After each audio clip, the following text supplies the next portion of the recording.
long as it doesn't become.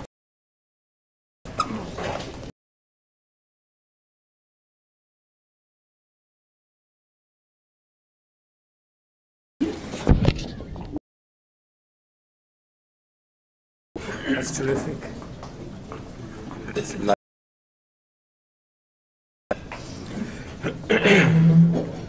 In fact, he has a website that you can always go back and listen to it. Okay. And it is also live broadcast. That's terrific. That's terrific. It's great. It's the same one today.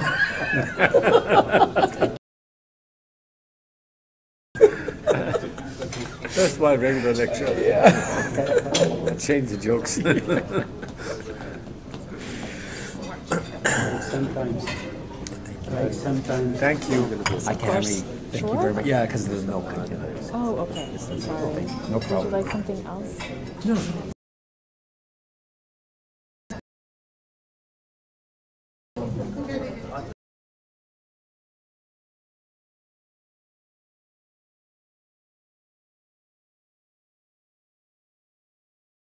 Is a must. No, nothing. Yeah, no, no. Okay.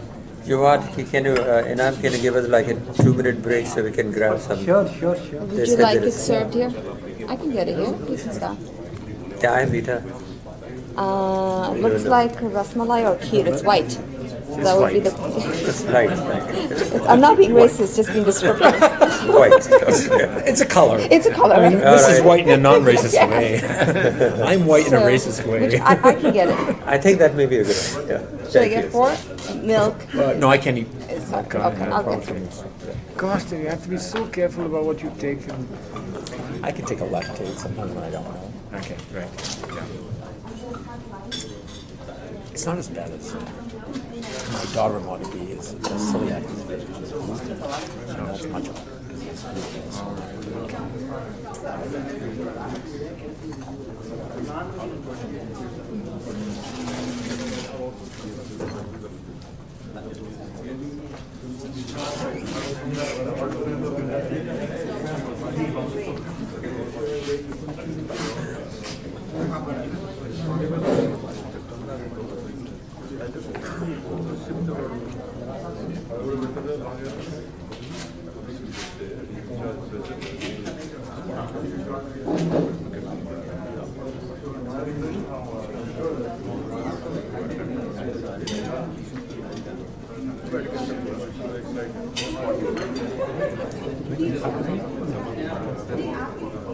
So I'm sure now you regret no longer being Minister of External Affairs and having an opportunity to meet Donald Trump at world.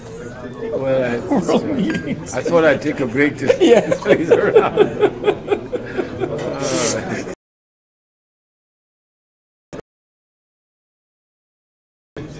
No, I had a privilege to. I wasn't for foreign minister. I was law minister, but I'd asked to accompany him throughout the country when he visited. Oh, wonderful. And then of course I met him as foreign minister. Which was I sat next to him at the nuclear security conference in 2014. I had to leave the election to come and be with him because the Prime Minister didn't want to travel, he was busy with the election. Okay. So I spent, and I went back and told my constituents, and that was a losing election, you know, 2014. Yeah, I know. So I went and told my constituents, I'm sorry, but you know, I can't always be here. Now just look, this week I had to go off to Europe to meet President Obama, etc. And there's one guy said, that doesn't impress us. That doesn't impress us. So I said, why, what's so upsetting? And he said, where were you when salutes of Indian soldiers were being slit by Pakistanis? And I said, look, what did you want me to do? Declare war? You think I could have declared war on my own? And then, please understand, right? If there had been a war, there'd be so many more that would have died.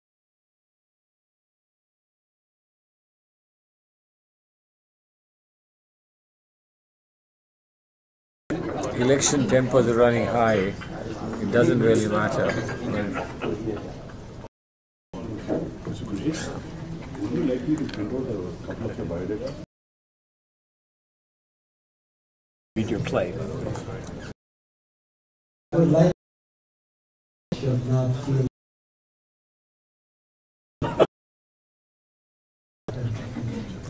أعوذ بالله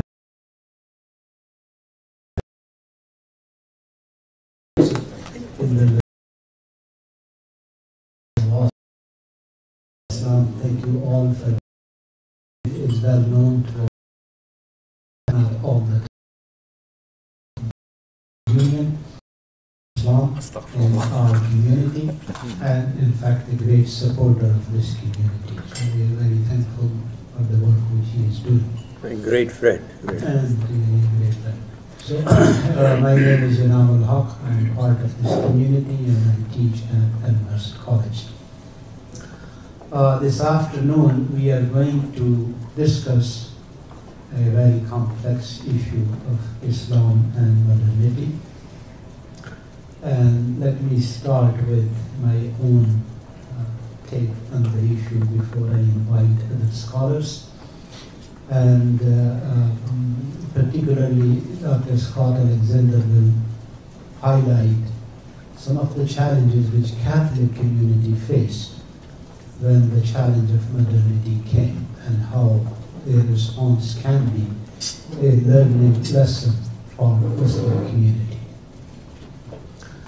Modernity is a great problem. Now it's actually for the humanity, but for Muslims it has been a great problem, at least for the past 2 centuries. If you read Iqbal in his Shikwa, Jawab al-Shikwa, he says, अहद नौ बर्क़ है, आतिश ज़ने हर खिरमन है. अहद नौ बर्क़ है, आतिश ज़ने हर खिरमन है. ऐमन इससे कोई सहरा न कोई गुलशन है. इस नई आग का अक़वाम कुहन ईंधन है. मिल्लत ख़त्म रसूल शोरा का पैराहन है. आज भी हो जो इब्राहीम का ईमान पैदा, आग कर सकती है अंदाज़ गुलिस्तां पैदा. Meaning that this modern age is a fire which will burn every nook and corner. There is no desert and no garden which is safe from this fire.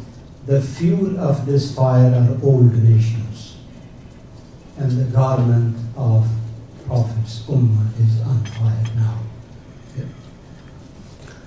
So now here there are 2 words I want to explain in this context. One is of course Islam, and the second is modernity. Islam is a very loaded word. A person can say Islam and you may not know what does it really mean, because it can have 1,000 meanings.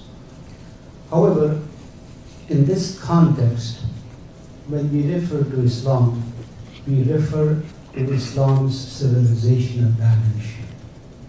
Because Islam is a belief, we have certain aqidah, we have worships, we have sacred places, we have sacred scripture. But historically, Islam was also a civilization which was formed. So the problem here, which I can freely do,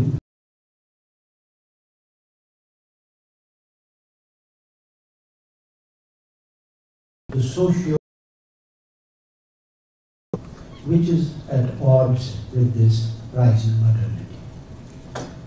And many of the issues, such as women's rights, democracy, human rights, minority rights, if you are from Pakistan, Pakistan is burning these days because of a blasphemy law where a Christian woman is accused of making abusive statement of Prophet, and the High Court has freed her, and the whole country is now on fire that she must be hanged, because that is what the Sharia demands. So these are the conflicts which are taking place between modern understanding of human rights and how we take medieval Sharia in the time and age in which we are living. The second aspect is modernity. what exactly modernity is. And here, modernity has also two dimensions. Of course, you can always say many. But one is that modernity in terms of material culture. Like I have this microphone, this is modern. This electricity is modern. A few hundred years ago, we would not have these gadgets, these developments. But from another dimension, modernity is also a civilizational idea. It has socio-political dimensions. With modernity came the ideal of democracy. Modernity destroyed king's right to govern. King is the sign of God on this earth. Modernity changed the position of women in society. Modernity changed our idea of what is a human and what are the rights of human. So here, modernity has a cultural dimension and a material dimension.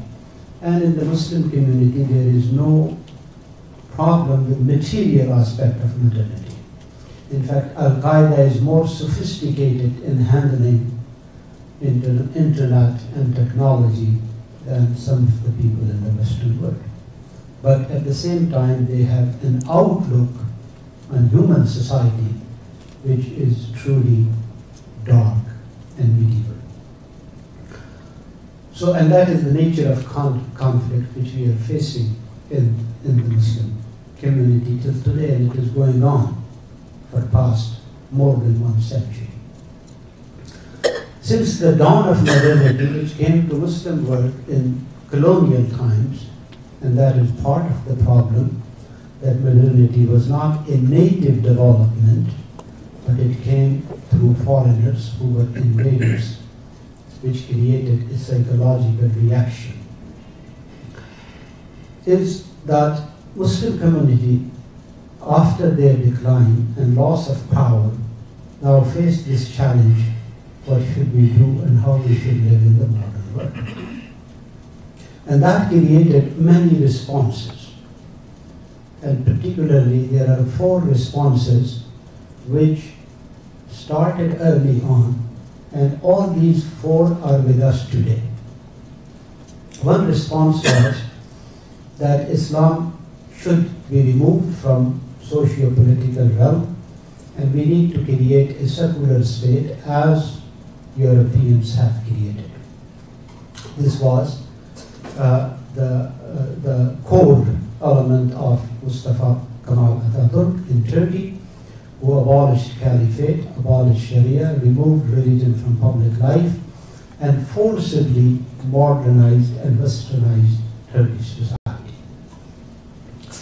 Another response was that modernity is kufr, and like all other political dominations of the past, or defeats of the past, it will go away.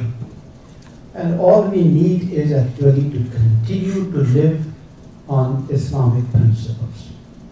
That is something like the Jamaa, that you ignore socio-political dimensions, that you create a personal life and personal space in which you refuse to accept any kind of modernity, and you say the tradition is good enough and we will continue to live it no matter what. Another response came, which was what we call Islamic modernism, and in fact some of the early modernists were religious people like Imam Muhammad Abdu of Egypt. They believed that what is coming from the West, a good part of that is very good, and it has in fact Islamic basis. So they believe that if West is coming towards democracy, that is actually a very Islamic idea, and it is not something that we need to fight against. Rather, we need to welcome it and give it an Islamic direction. Similarly, they said that the changes which are taking place in women's rights, for example, they are originally and essentially Islamic. We need to create a society which is more gender just and more equal, and that is not in conflict with Islam. And that is the basis of what we call Islamic feminism, It has been pretty strong in Egypt, Tunisia, and I would say India, Pakistan, and Turkey also.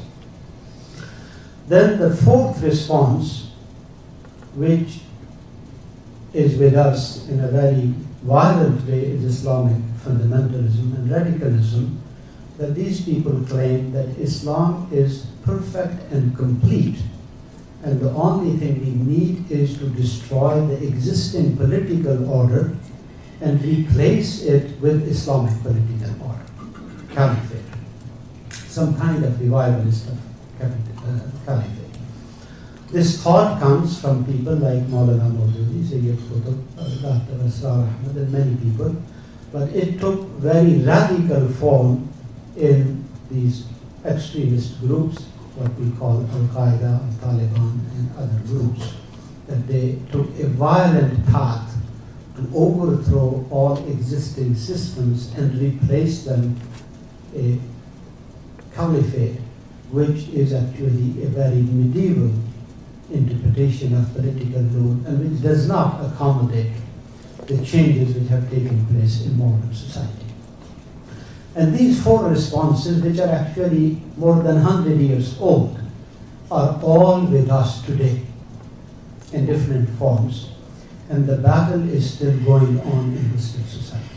A continuous tug and pull and pull and push between various forces on this issue, that what direction a Muslim society, a Muslim community should take. And that is in my opinion, the core of the issue. And of course, we who are here in the United States as a minority, it creates some other dimensions because it adds to the fact that we are culturally uprooted people in a society which is majority is non-Muslim, and it has its own legal and structures and political structures. So I'll stop here. I pose the problem, and now I request Dr. Salman Khurshid to add his thought, followed by Dr. Scott Alexander, and then Dr. Akhtar will have concluding talk. Thank you. I'll take this, then you keep it. Thank you very much. I think that's a very fine exposition of the spectrum or the band of considerations that we have to reflect upon historically and in terms of the developments that we have seen over the past century. The dimension that I would like to reflect upon is based largely on the experience of a plural Indian democracy, which is seemingly going through rethink about the name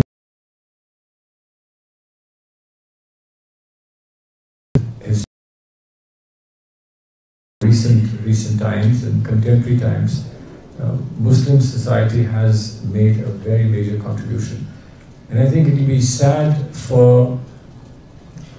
to conceive of an India that is devoid of the influence, the cultural dimension of Islam, be it our understanding and our appreciation of Islam is it has some uniqueness that perhaps is not to be found elsewhere. And I'm not necessarily interested in contrasting Wahhabism in its extreme or less extreme forms, its practice in Saudi Arabia, with the nature of Islam that is practiced in our country.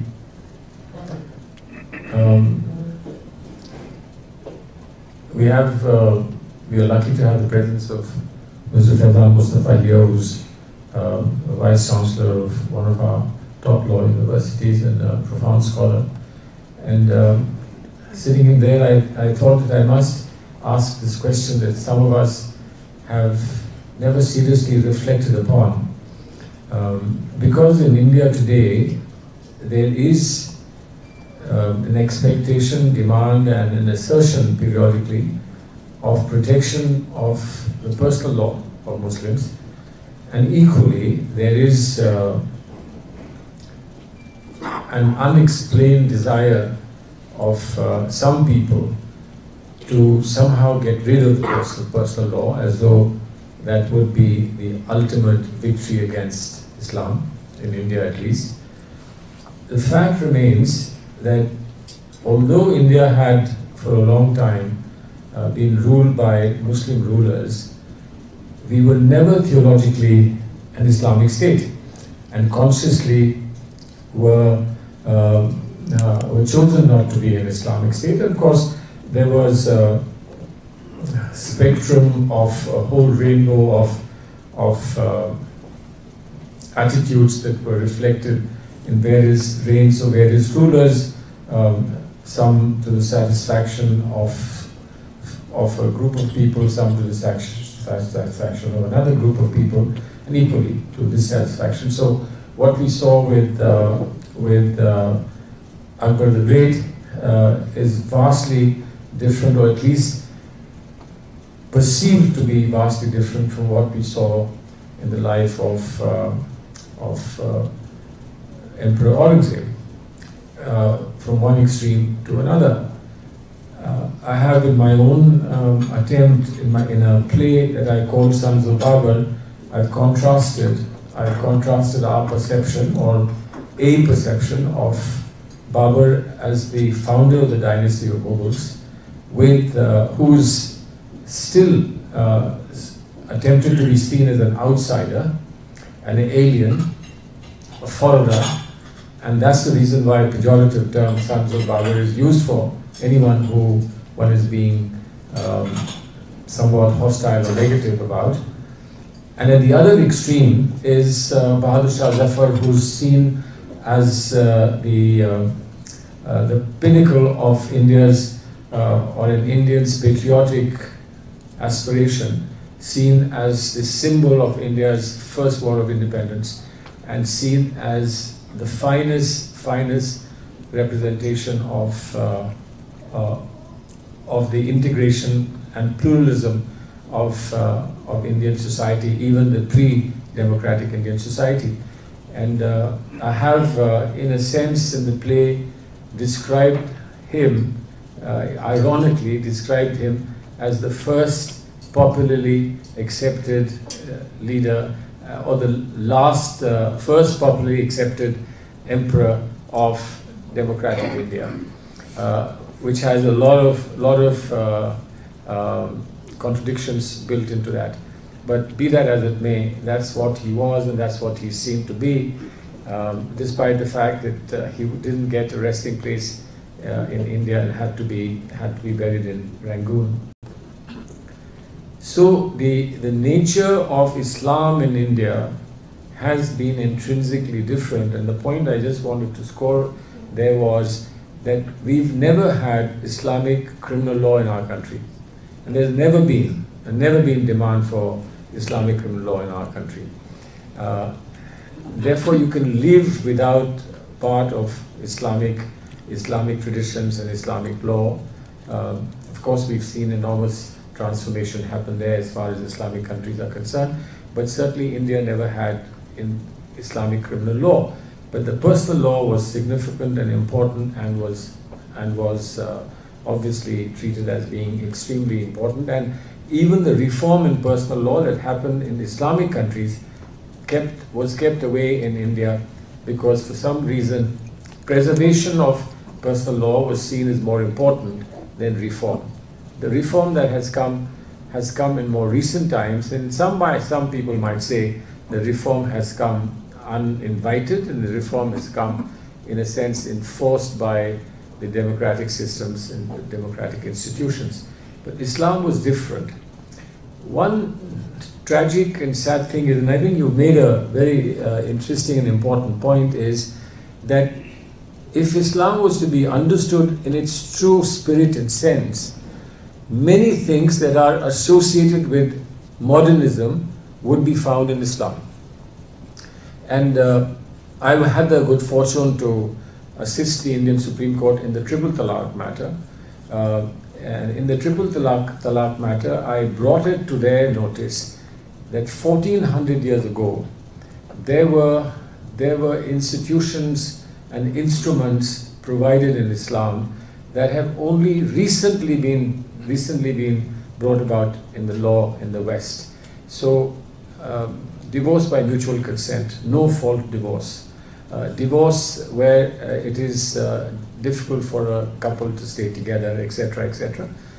Of course, metamorphosed in a very negative way by the very idea of talaq as being unilateral, and triple talaq as being even worse as far as women is concerned. We've tried to explain that the Supreme Court itself recognized that there is no such thing as triple talaq per se, that triple talaq is only a adulteration or, if you like, an exception based again on the 3 times that talaq is permissible at all in the first place. So there are many modern things in Islam that can be found, and in the true understanding and the true spirit of Islam, if one is willing to explore those, and those instruments remain useful in modern times. Obviously, there are some things that intuitively may appear to be not modern. But then, as you said, modernism itself has many implications and many dimensions. And now we are talking of the postmodern world. So in the world that talks about post-truth, we've already dealt with postmodernism for a long time in every dimension of human behavior. But essentially, I think that there is a growth process, and the question may well be that the natural growth process in humankind, and that is in every sphere, and we have presence of many doctors here, we know that there was a time when doctors thought that the best way to deal a patient was to bleed him. And there was also a time when we still do it metaphorically. there was a time when leeches would be attached to the body to drain some blood out of the patient, etc. But now you've reached well beyond the stage where you actually infuse blood into the body to help it survive, and in very near times, I believe you will be using blood which is not normal, natural blood from a human being, from one human being to another human being, but blood that is formulated or created or manufactured through artificial intelligence, that you will be using blood that is not natural blood, and help people survive. And I believe that veterinary tests have already started. So if everything changes, as indeed what has changed is even a science like medicine, there is no reason why our social structures will not change, our understanding of society, morality will not change. The question remains, are there some core principles of Islam and core principles that we find in the Hadith and the Holy Quran that are immutable and not subject to change?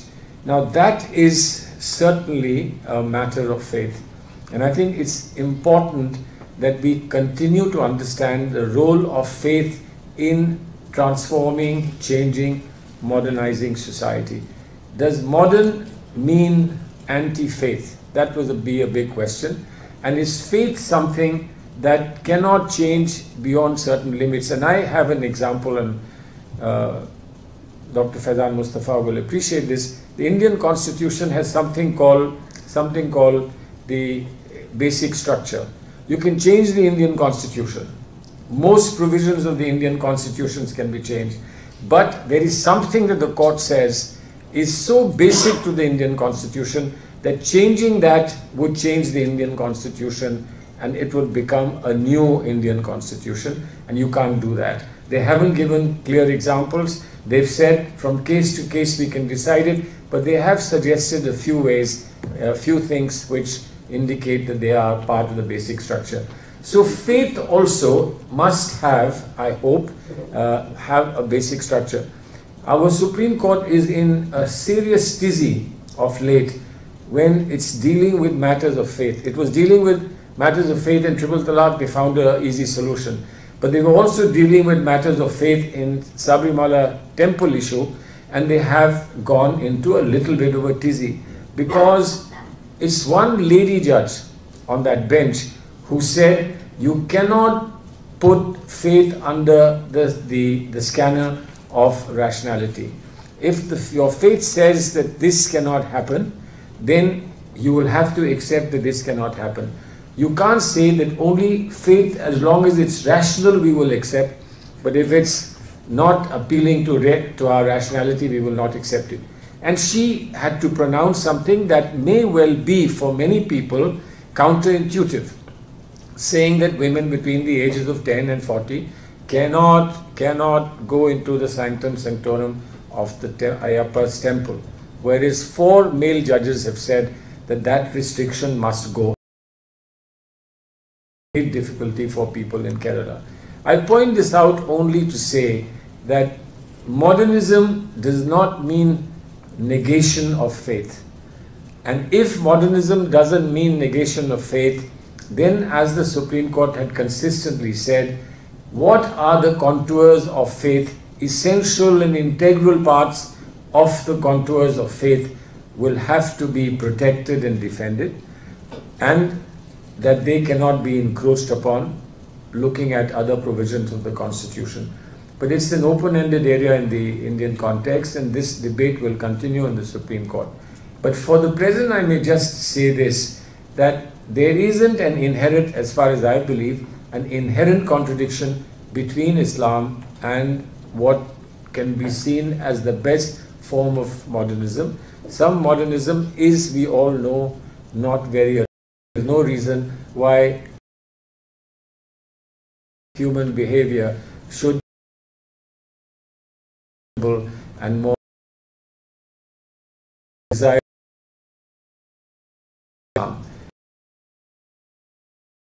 because is not what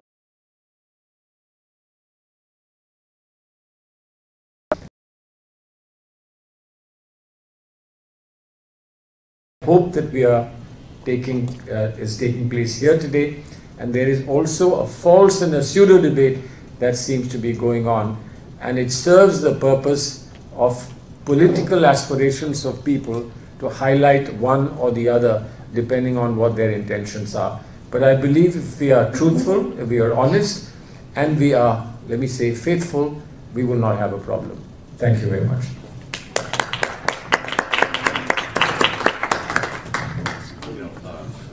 One second before we move on, we'd also like to invite Dr. Faizan to join here. What a good idea.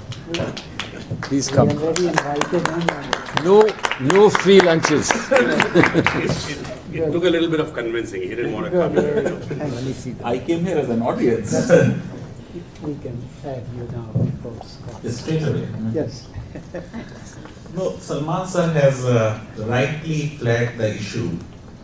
Of course, the day before what I wrote in the Express was this: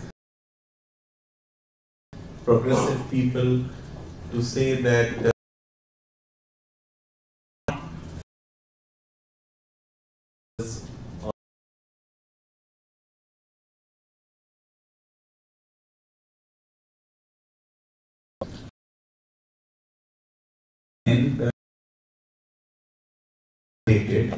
within the civil religion, we are adopting the terminology of religion. So religion is all over. And that's why I said that when we say we have faith in the Constitution or faith in the Supreme Court, faith is very, very religiously loaded term. Similarly, our Prime Minister saying Constitution is the holy book. And then just like in any religion, we say that there will be some supreme authority. The Supreme Court behaves like a supreme authority. In fact, judges are addressed as my lords, which are all religious terms. So I would really take it forward from Salman Sahab to say this, that on the question of Muslim personal law, many a times our problem is we thought it is divine. And personal law, in my opinion, is not divine. It is not part of theology. Law prescribes a distinction between two terms to divinity. It is right path, some guidance will have to.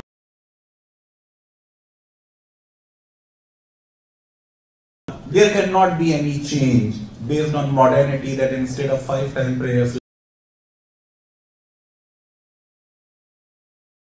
is not Sharia, it is fiqh. And in fact, I would say that in his scheme, Allah subhanahu wa ta'ala decided that He will not give us law as a finished product. And that's why I am saying that Quran is not a book of law. It is the source of law, maybe the paramount source of law. And it is not the only source of law. So just on the basis of Quran, you cannot construct law. And that is my problem with Justice Korean Joseph's judgment. Just because triple divorce is not there in Quran, is no argument in my opinion. Because had it been in Quran, should we permit it? Because if you look at other sources, of course, Prophet Muhammad is divinely guided, but after all, he is a human being, and Quran number of times say, "Ana basharukum mislukum yuha," that I am a human being like you. But other than these two sources, all other sources, ijma, which is consensus amongst the learned, now these learned are not divine, or qiyas, analogical deduction, or juristic preference, or urf or customs, all other sources of Islamic law are human. And that's why I am saying that our law has another very interesting dimension. Of course, it was under the influence of Roman law. Arabs were doing a lot of trade with Romans, therefore a lot of things of Roman law have come into Islam. Our law is neither God-given nor state-given. Islamic law is largely a private enterprise. It is a jurist given, so it is the jurist who intervenes between man and God. And jurists are human beings. And therefore our law are largely opinions of jurists. And there is a scope of adjusting it to the modern needs. So there is an inherent flexibility in our law. The flexibility which we, unfortunately, around 11th century or so, we said that we will not use flexibility, we rather follow taqleed than use ijtihad.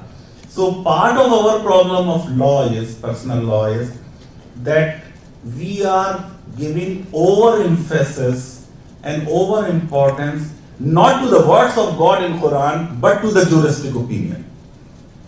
Whether triple divorce is valid or not valid, we are insisting, no, the word of X jurist or Y jurist will prevail. Salman Sahab also talked about this whole essentiality business. Of course, I have my own reservations on the Supreme Court deciding what is essential or what is non-essential, because I feel that judges are not trained in theology. They are not theologians. So what is my religion? I would not like to go to their ulama or their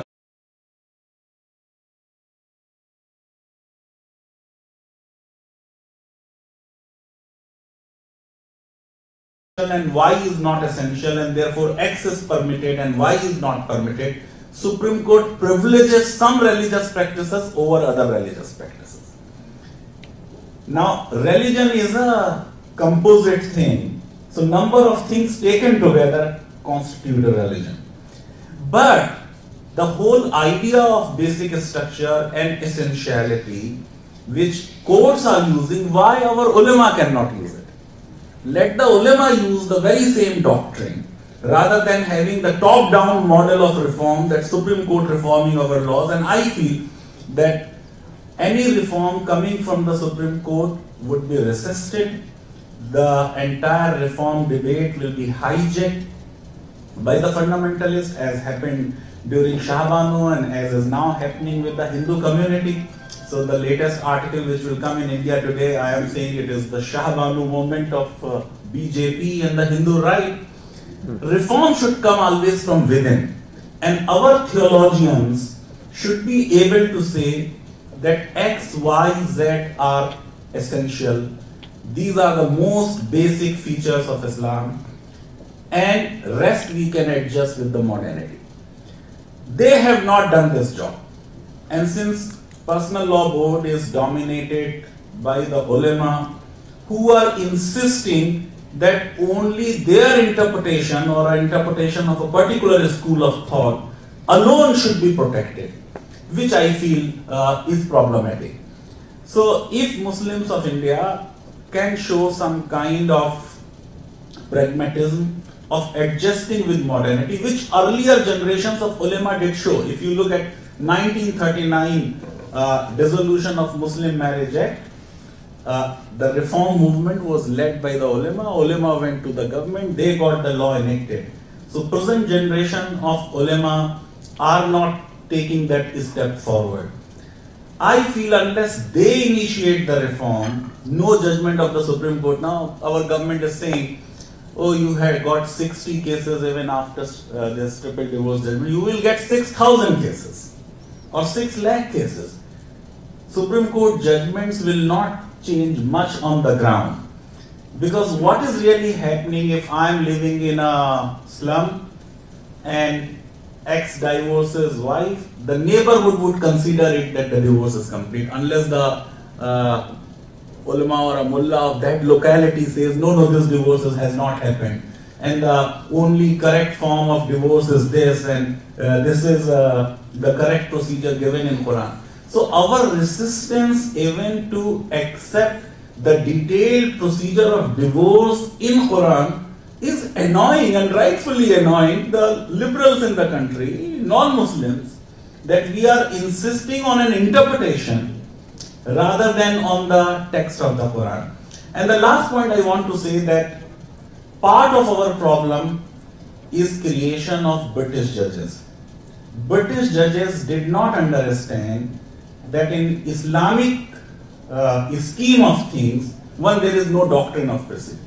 Doctrine of precedent means whatever was decided in an earlier case is to be followed in a later case. That brings in rigidity. Islamic law, as I said, under the influence of Roman law or civil law tradition, each case will stand on its own and there can be a separate judgment in each case. The other problem with British judges was, initially they relied on the opinion of Pandits and ulama. Then after some time they said, let us get their law books translated. So the Dharma Shastras were translated, Hidayah was translated. In the translation, number of mistakes were committed. But since British judges were trained in the common law tradition, they considered Hidayah as an enacted book of law, as if it was a law passed by the parliament, which it was not. It was an opinion of certain jurists of one school. But they brought in the rigidity in our law because they considered that Muslim community is one homogeneous community, which it was not. There were schools, number of schools among Sunnis and of course amongst Shias, and their overemphasis in interpreting opinion of Imam Abu Hanifa as given in Hidayah as the enacted law given by Congress has created quite a problem. If you have number of opinions of jurists, and you can always make a preference, I follow this opinion rather than this. Salman sir talked about reforms in Muslim world, and of course there is this resistance to reforms in India. One, it is easy to reform the law of the majority, and that's why we were able to reform Hindu law in India, as Muslim countries were able to reform Muslim law in Muslim countries. But more than that, sir, all these reforms in the entire Muslim world were based on some jurist opinion which was accepted by that state. So unless Indian Muslims come forward and they say, now at least on this topic, we follow this rule rather than that rule. Unless we do that, we will not be able to bring in reforms. My position is very clear that reform to personal law should come from within, and it should be led by the ulama to be accepted by masses. Otherwise, masses will not accept Supreme Court's judgment. They will still be governed by the opinion given by the local community, clergy, whatever. Thank you. Thank you.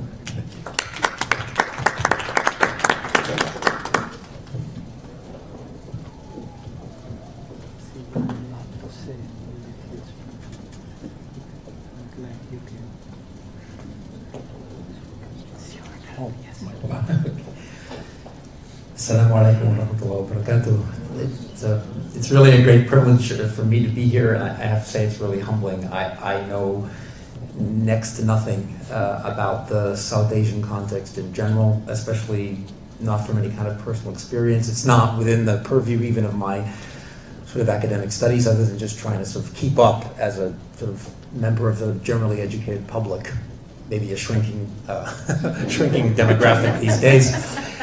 So I'll just follow my sheikh's lead here and sort of make a few comments about the terms modernity in Islam, building off of what Inam said earlier.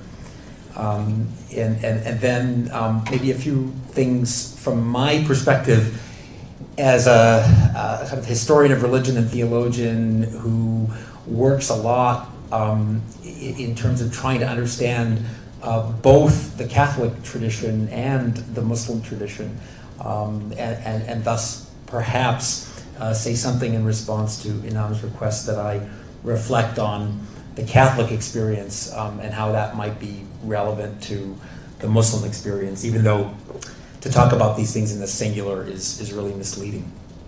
So, first of all, I guess when Rashid Ahmed first, is Rashid here? Yes. There he is. First asked me to, if I could participate in this event this afternoon, and he said, the topic will be Islam and modernity. I told him I was uncomfortable with the topic. And when he asked me why, I said that because oftentimes Islam is exceptionalized as having a problem with modernity. And nothing could be farther from the truth for a variety of different reasons. And one is that I come from a tradition which, as Inam implied earlier, has its own set of problems with modernity. But I want to dig down a little deeper and suggest that everyone living in modernity has a problem with modernity.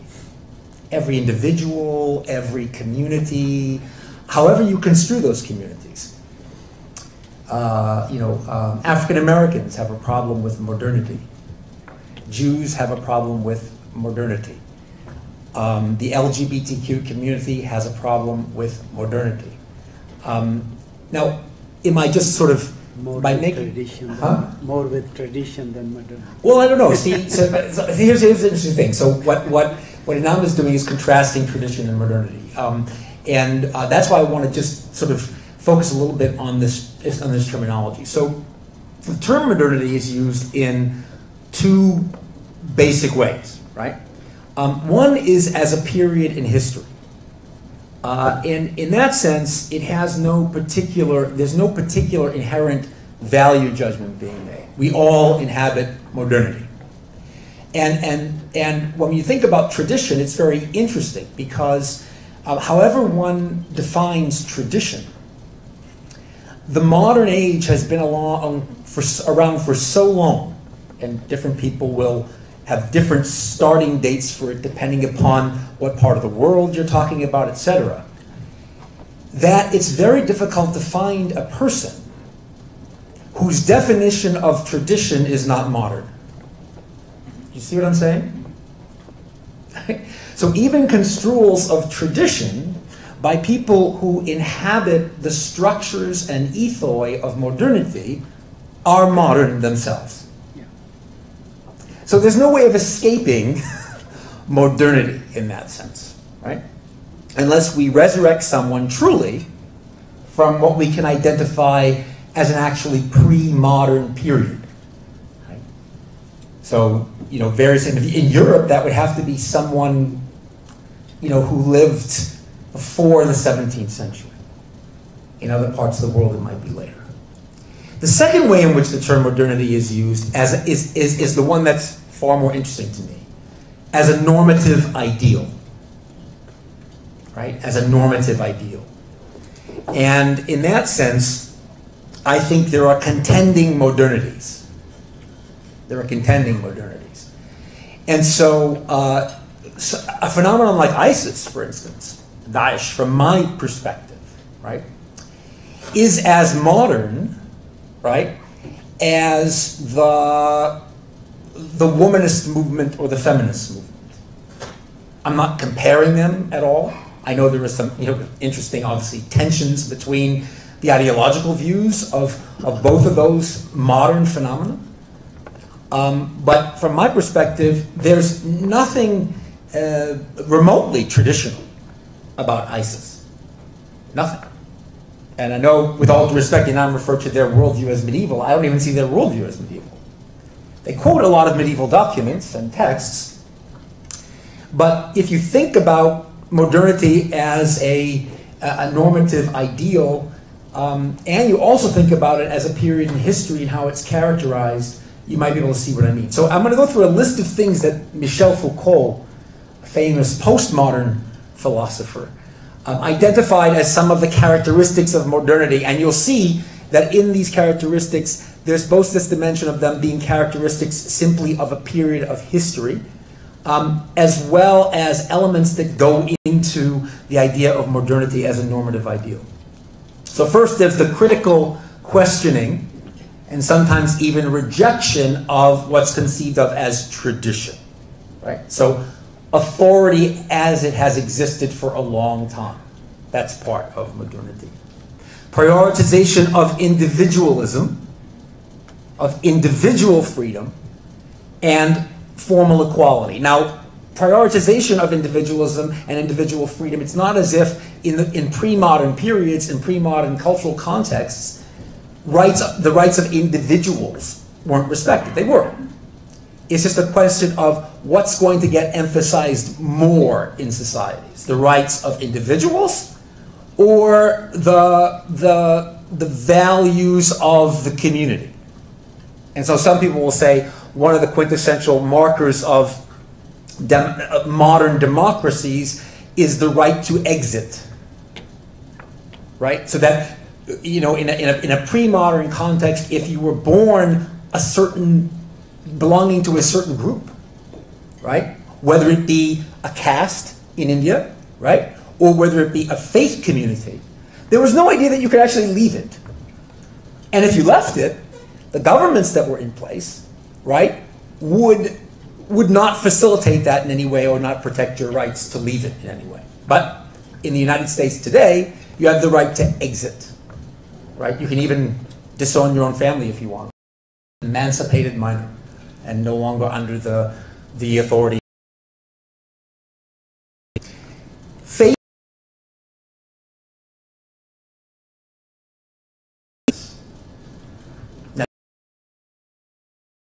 part really speaking to the normative ideal of modernity.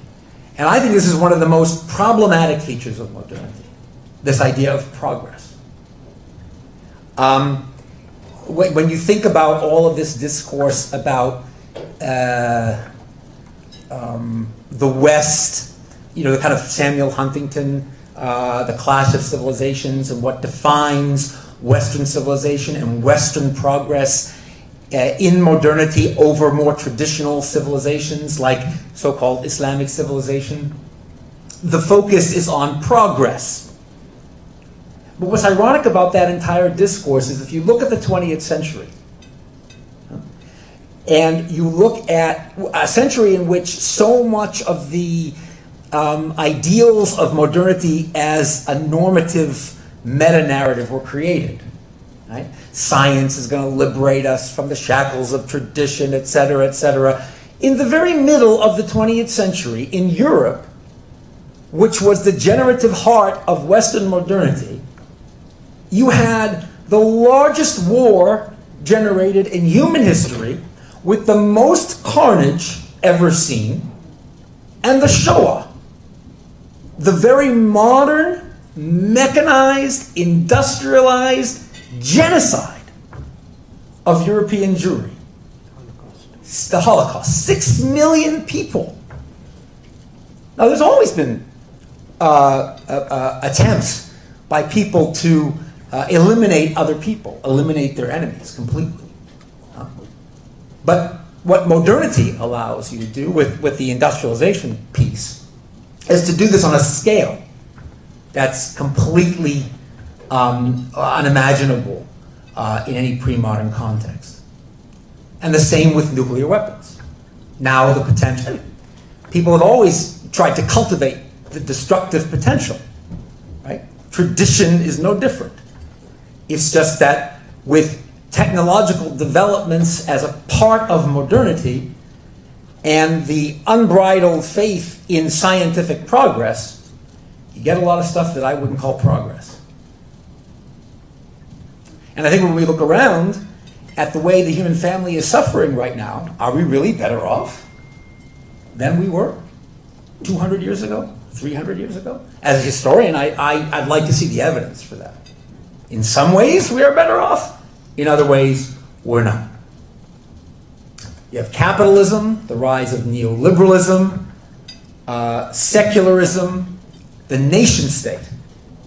This is another aspect of modernity. And this is why I say that it's hard to find somebody nowadays who has an idea of tradition that isn't quintessentially modern.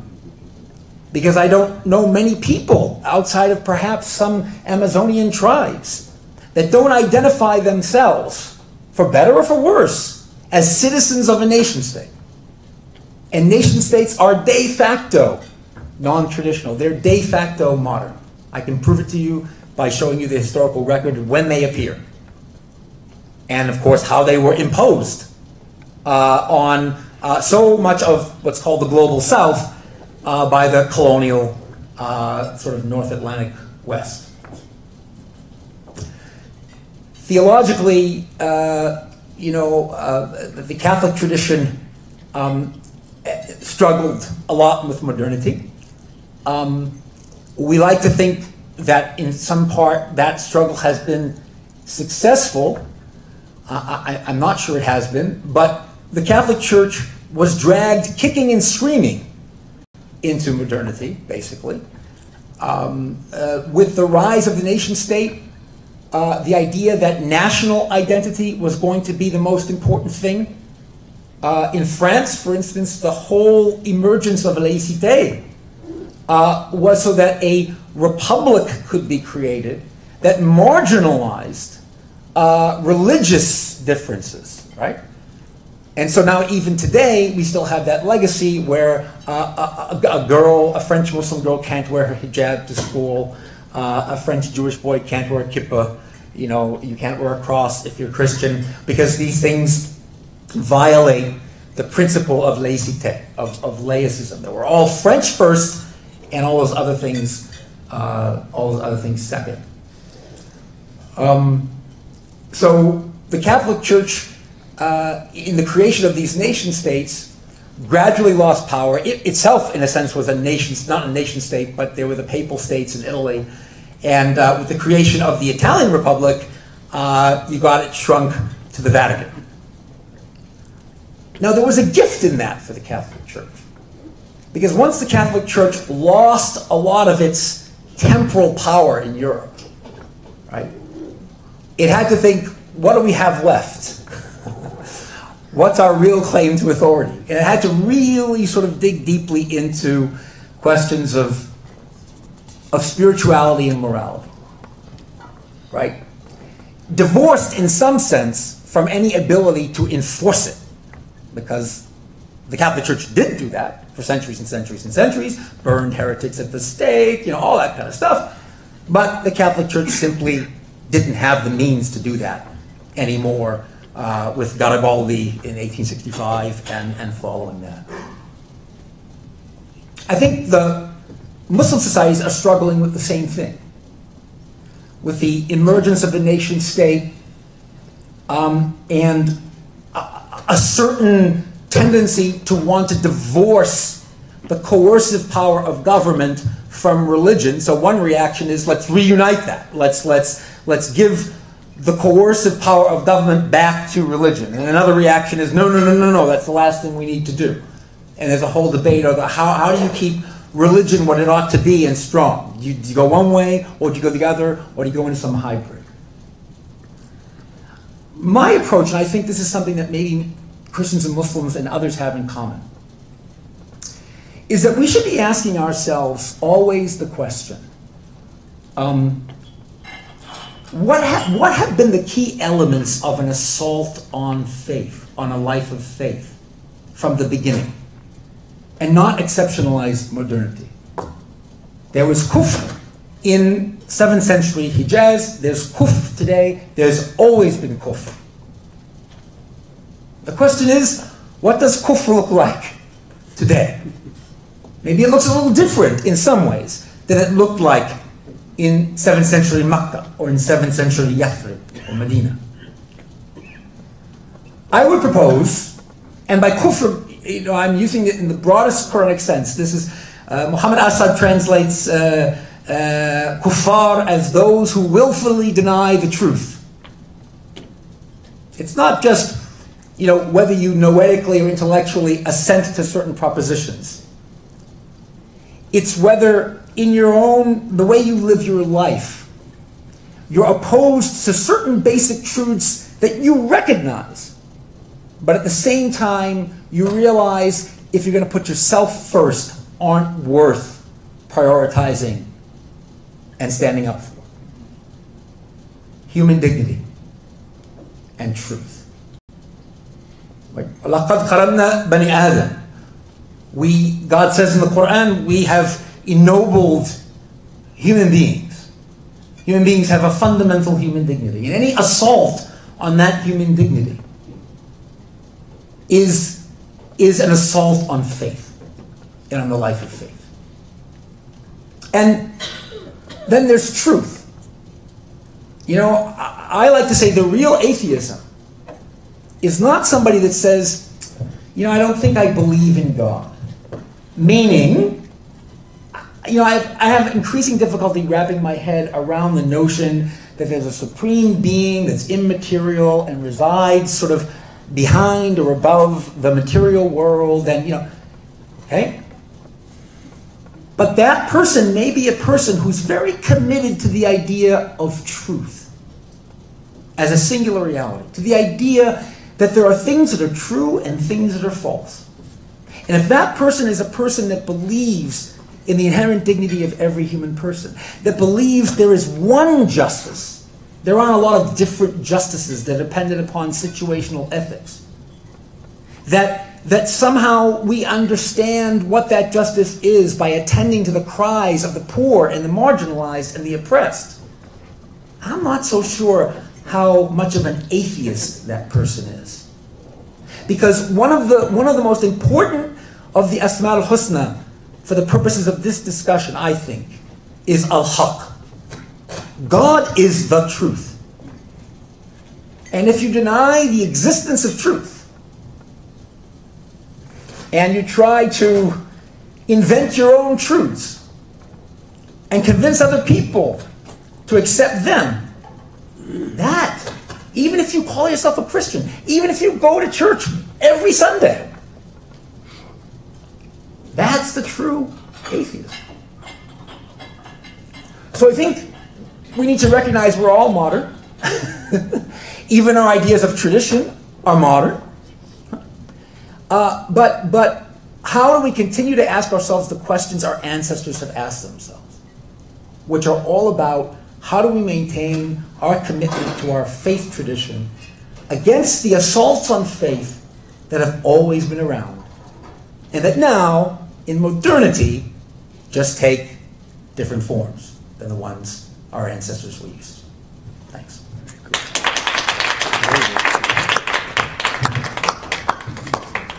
Thank you so much. So now thanks for inviting me to be part of the panel. I'm clearly the least qualified. But I'll bring a ordinary Muslim's perspective to it. But before I do that, I have a incident I'd like to tell you about, which Nam mentioned to me a while ago, which is the Talaq problem. So I just wanted to share that with you.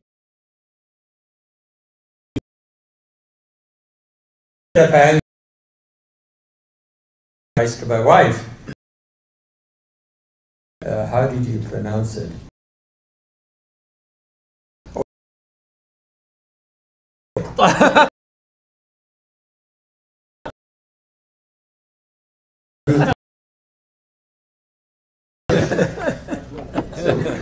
When I think of Islam, modernity, and reform, the analogy I use that comes to mind is of running water, a stream. So you can imagine, and to me, when I can still recall a long time ago, I sat there, I visited my father was born in a small village called Medak, and I went there and sat near a stream. A gentle stream of water was flowing down. The sand was clear, you could see the stones underneath. It's just a beautiful spiritual experience. Then I said, if the stream doesn't stops flowing, it stagnates. And that's what reform is all about. Any faith or any tradition has to continue to change and adapt. Otherwise, it would be like a body of water which is stagnating. Now, as someone mentioned, I have a problem also with the title of Islam and Modernity, because it should really be faith and modernity. All faiths are having a problem with their own. There are different, of course we will talk about Islam today. Modernity is also a continuum. Somebody said we are already in the postmodern era. What happens when we exit postmodern? What do we enter today? Well, people call this tempus mixtus. We're both living in modernity and postmodernity at the same time. That's it. Okay. All right. So I said, well, if you look back at it, Al-Ghazali was dealing with modernity when he was fighting the philosophy, the Greek philosophy that had entered Islam. So when he wrote his treatise, criticizing philosophy, he was actually criticizing more metaphysics than philosophy. He was also fighting modernity. When we talk about modernity and reform, I think it's very important for us to go back 100 years and look at those 5 important reformists in the second half of 19th century who attempted a reform and succeeded or failed to a certain degree. And the people I'm talking about is Sayyidina Khan, or Sayyid as he's well known, Sayyid Amir Ali, Jamaluddin al-Ahwali, who got kicked out of Istanbul after he gave a talk praising Ibn Sina, Nami Kamal in Turkey, and Muhammad Abdu, who is being mentioned. Muhammad Abdu was a fellow, he said, when he went to France, they saw a lot of Islam, and when he came back to Egypt, they saw a lot of Muslim Islam was Islam. So I think, and then of course we also have to study the more recent scholars who have done work on it. The one local scholar who comes to mind, who got kicked out of Pakistan, of course, that is actually sometimes, I think, is a medal of honor that you got kicked out of Pakistan. But anyway, so he was at the University of Chicago, and he has a book on Islam and modernity, which actually talks about education. So today, though, when non-Muslim groups here also talk about Islam and modernity, they are basically saying Islam is not compatible with Western values, is inferior to the West, as seen in lack of democratic governance in Muslim majority countries. But is that because Muslims don't like or can't deal with, the democratic values? And it's a whole different set of symptoms. I was, when I think Hillary Clinton, the Secretary of State, was going over to Iraq to talk about democratic institution, how to establish it, she stopped over in Saudi Arabia. So I said, that's very interesting. They're going over to bring in democracy in Iraq and stopping in Saudi Arabia. So women's rights, sexual freedom, and sexual support of violence and terrorism and abuse of human rights. All of those things that are come to mind immediately when they say Islam needs modernization. And this is a widely prevalent idea. So there was a survey published very recently, like literally 2 or 3 days ago, by a think tank called the New American Foundation. That's a Google-funded think tank, and they worked with another Muslim institution called American Muslim Institution, and the people said 42% of the respondents said Islam is not compatible with US values, number one.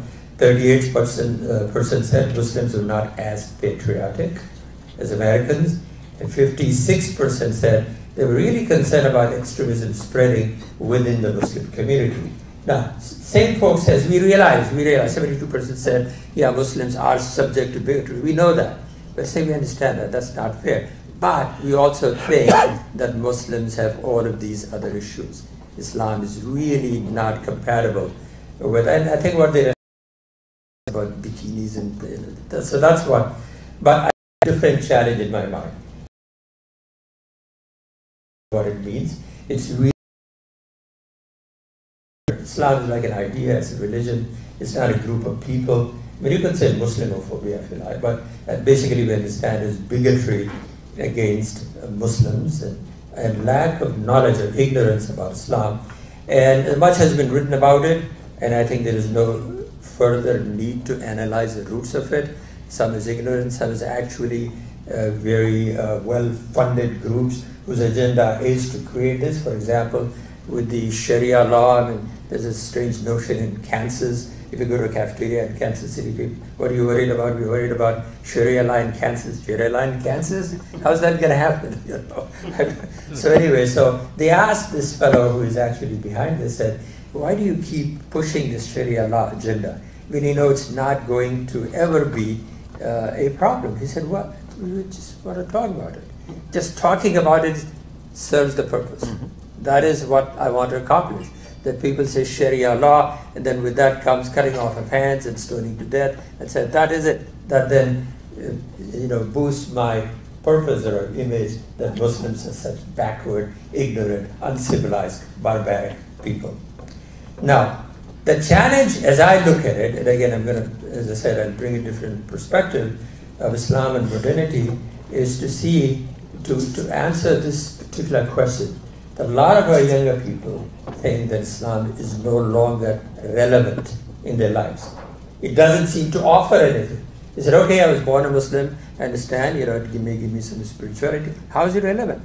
What do you do with it? So that I think is a problem. So there are a number of issues, but I thought there were three that came to mind, and I'll talk about those and maybe suggest some solution. One is, as was pointed out by an eminent scholar, the issue of fiqh, Sharia/fiqh. So as Murad Hoffman, a wonderful scholar, wrote an article, and the title of the article was Talmudization of the fiqh. The what? Talmudization. Talmudization of the fiqh. He said if you look at fiqh in a historical perspective, it was very flexible, it was very open, very adaptable. What has happened recently is fiqh, as you say in Urdu, balki khal nikah, has become very persnickety about every little thing. Yeah, so that's an anti-Semitic title, by the way. It is. He should choose a not. Yeah, that's whoa, that's really bad. But anyway, I'm sorry. Okay, all right. But I think he didn't mean it. Well, that's like saying Qadi's law, by the way. That's all the same right, thing. all You know? right, That's the right, same thing. Yeah. So for example, if you look at triple talaq, or more correctly, instant talaq, with a not at all. Okay, it's justified by ulama based on Hanafi tradition, and that is one of the problems where we think we need to help. Second, I think, is what is called an atomistic instead of holistic exegesis of the Quran. So let me try and explain that. So the Quran has its own a large message, the big picture message, which is sometimes lost when you are doing interpretation in a very narrow manner. So this kind of a narrow interpretation actually gives disservice to the Quran. A.G. Arbery wrote, I think I like the term he used, said this kind of atomistic interpretation of the Quran crushes that is Quran's gossamer wings to powder. He said it really is not the right way of doing it. So this type of narrow interpretation loses sight of the wanton chuang of the Quran that consists, according to Fazl Rahman, of three ideas. The creator, sustainer God, that's one. The socio-economic justice in the here, and belief in last judgment and the hereafter. So that's the second problem, I see. That's the intellectual tradition, is how we interpret Quran and what is accepted. The third is the cultural ascendance, or what I may call orthopraxy. The cultural ascendance of orthopraxy. So the bearded sheikh with an education in fiqh from some glorified madrasa, which we call University of Medina, by the way, or here, North Avenue, whatever, will find immediate credibility and respect to over all of the serious scholars in so many universities, and there is no traction for those scholars in the general community. So those that see, from my perspective, as I look at Islam, there are three big problems where Muslims have to reform themselves. So how do you do it? Well, the reform of Sharia or fiqh. I think if we could get into this idea, the primary emphasis, the rash of giving a fatwa, then that would solve much of the problem. Again, using triple talaq as an example, of talaq in Islam, and it's there. It's very easy to solve the problem. Now, this is being done by some scholars. There's one fellow I wanted to bring your attention to. His name is Jasir Auda, and his writings, his think tank is actually called Maqasid Global Institute, and he talks about it. It was written quite well. It's multiple degrees. So I think that's one thing where we need to look at this and say, this is how Sharia should be interpreted. While doing that, we should also include in those curricula how Islamic thought evolved. And Fazl Rahman has written about it as well. So sometimes there were exigencies of a particular time. There was fitnas, and that allowed the scholars to say, well, this is how it should be done. We forget that was how the change was made, and we take that as a new norm and forgetting what the original was. So that evolution of Islamic thought has to be part of any curricula you have. That's number two. The third is, which is the most difficult, is change in culture, and that equates orthopraxy with holiness. So I give some Friday khutbahs at my hospital there, and then I sometimes I wondered I should have, Imam, you also do khutbahs. Imam wears a thobe when he gives a khutbah, and he always had a beard, and he puts on a cap. I don't have any of those. So I think what I should do is when I do my khutbah... It's not hard, you can have it. No, I was thinking of a cap with the glasses attached to the beard. I wear that and put on a thobe. And what I say would probably carry 10 times more weight than what I do otherwise. But the question becomes, where does this reform come from? Where would it come from?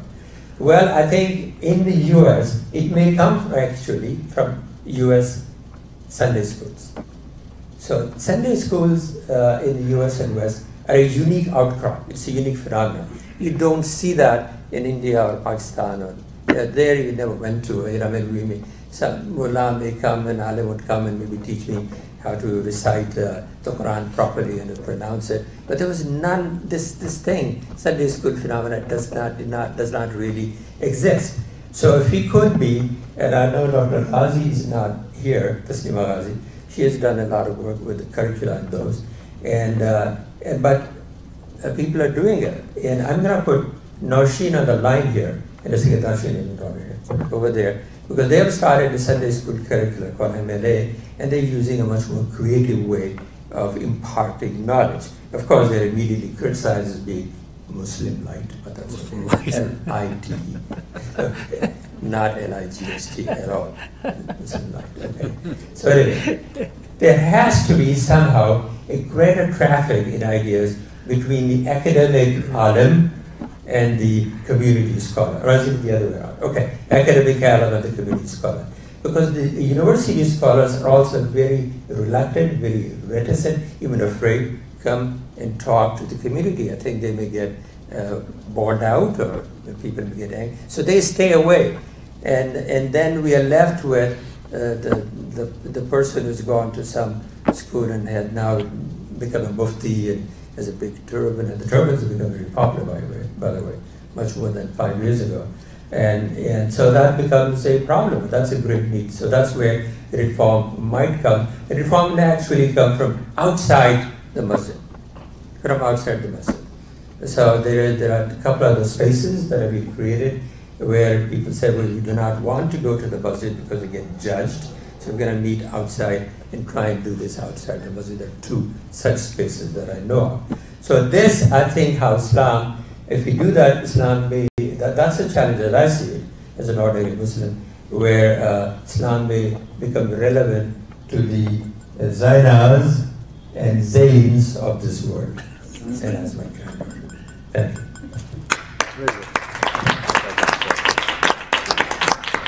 By the way, there's a copy of Salman Khurshid's book on Triple Talaq over there, if you want to take a look at it. Is it on Amazon? It's on Amazon. It's on Amazon. Okay. There are also copies of my book. My book's also. Take a package deal. Okay.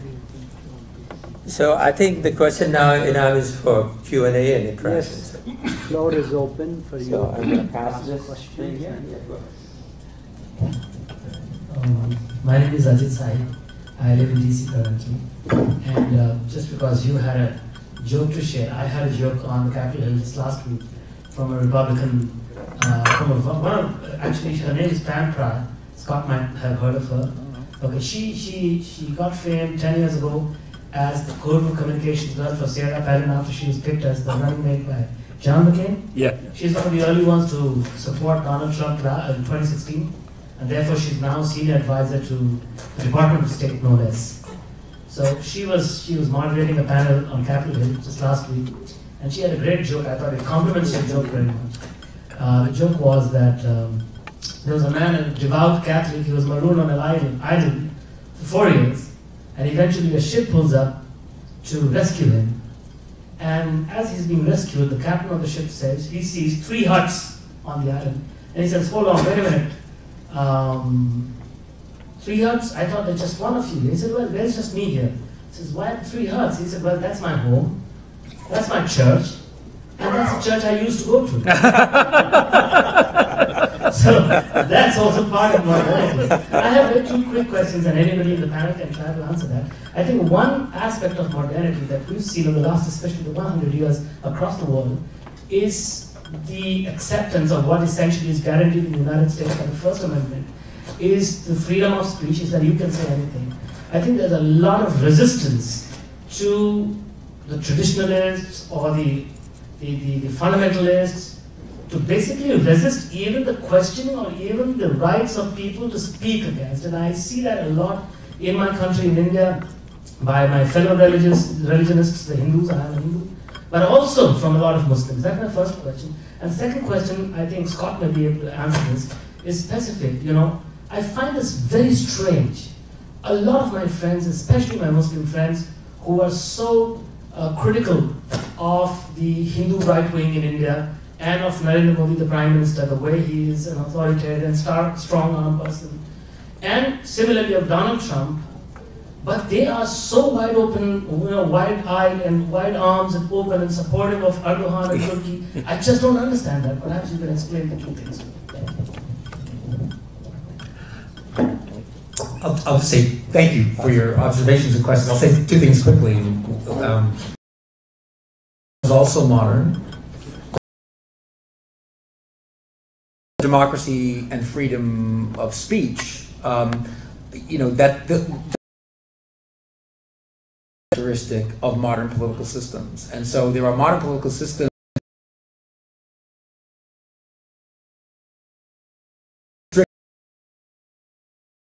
traditional government. The modern expansion, the ability modern, right? That's all. Building walls to keep people out, building walls to keep people in, right? Modern. Those are really very modern kinds of things, right? And I think they're related to nation-state ideologies, by the way. As for Erdogan and Trump, the interesting thing, I think, about human beings, and there's a lot of neuroscience to back this up, is that our morality is important to us, but morality seems to be oriented primarily to the in-group. So a bad guy who protects you against them is okay. We can excuse the immorality, the lack of principles, the bad behavior of one of us who happens to be strong enough and powerful enough to protect us from them. Now, when I look at all the bad traits of the leaders of all the thems, I'm happy to condemn all of them, right? So that's why you'll have some people very pro-Trump, but anti-Erdogan, very anti a lot of other kinds of leaders. Or I think there are a lot of Muslims that just see Erdogan as sort of like, well, he's the strongest defender on the global stage as a nation-state leader, for instance, of the rights of Palestinians, or of what's happening to Syrian refugees. I mean, I would pick a bone on both those counts when it comes to Erdogan, but that's another story. So we'll forgive his authoritarian tendencies, his crackdown on journalists, the persecution, but actually, his authoritarian tendencies are being justified by a lot of Muslims in the name of Islam and saying he is Islam. This is also where neuroscience comes in. So one of the things that's very important is to realize that our rationalizations, whether we're on the right, the left, and the center, right, are really all designed to give meaning and purpose to much deeper affective commitments. In other words, feelings. Feelings come first for human beings. The thinking and working through the implications, the logical implications of our feelings are sort of secondary. That's why whenever we hear people offer their rationalization for their political party's platform or whatever, it's very important because it might sound nice. Trickle-down economics in theory, okay, all right, maybe. But you have to ask yourself, what appear to be the feelings, the affective, deeper commitments that person has behind that particular theory, that particular political set of policies? And that's when you start to sort of understand. I think that's the first step to understanding whether or not that's in consonant with my values, whether or not I accept that argument or don't accept that argument. In case of Erdogan, I just want to add one thing, that Muslims are defeated people with very strong inferiority complex. In the past 300 years, they have not won a single war against any Western power anywhere. And this creates this hope that here is somebody who is so strong and powerful that he is challenging Europe, he is challenging Israel, he is talking about recreating Ottoman Empire. So that I think it's this idea that maybe here is a center of power emerging for Muslims. And I, as a Muslim, need to stand with him and support him and ignore everything that he is doing, because these things that a lot of people do, and we shouldn't be focusing on those us. That's the attitude. It's hypocrisy. Yeah. It's hypocrisy. It's hypocrisy. I just have a quick comment. First, I'd like to thank everyone that spoke. There were so many wonderful, insightful things So that may I I just learned. suggest everybody who speaks say who you are so that you know who you are. Okay, well, I'm Nosheen Akhtar. I'm Javed Akhtar's daughter. Also, Or he's Nosheen's father. You can do it that way too, So. His 3 daughters, his eldest. And I'm a physician in practice and a Sunday school teacher. So I teach at this fairly new Sunday school. It's an afternoon sort of Islamic enrichment program out of the Islamic Foundation in Villa Park. And this is our 9th year. So I just, because you mentioned it, thought to just speak a little bit about that. The Sunday school that I've been honored to be a part of and help sort of direct, it wasn't meant to start as an idea to modernize anything. I think that we did want to bring sort of a new a new way to teach Islam. Not we still teach sort of the traditional things in terms of Islamic studies and Quranic studies, and we use the Iqra book series that Dr. Ghazi and her team have spent years developing more of Islam and try to really kind of deep really building character. And the most important things that we're trying. I heard something very interesting on is lies a day coming into the election, and so what is truth? Ourselves and our children try to navigate a world that seems like it's full of untruth.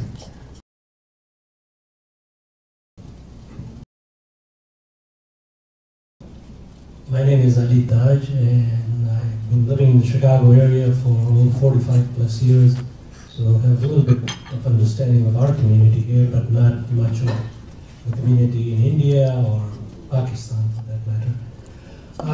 My comment is there are two recent instances that we've seen where the Supreme Court in India and the Supreme Court in Pakistan gave a decision, and in both places, a portion of the populace kind of demonstrated against it.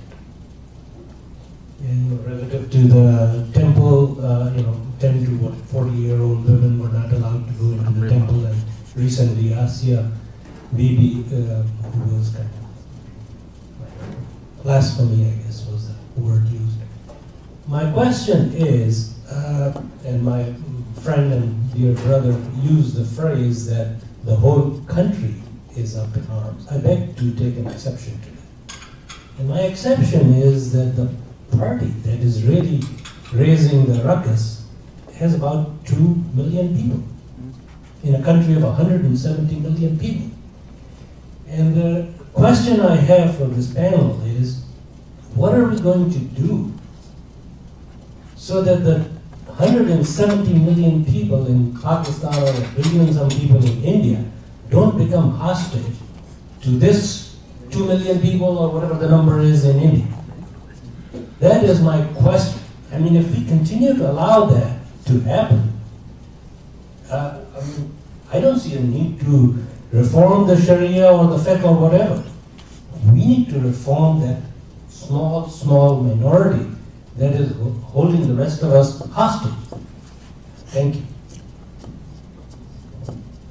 Any thoughts? Any of you?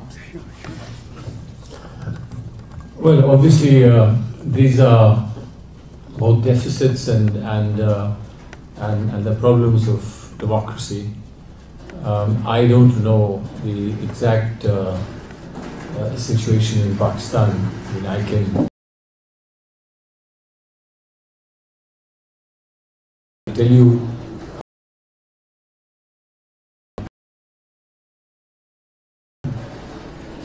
in a democracy there are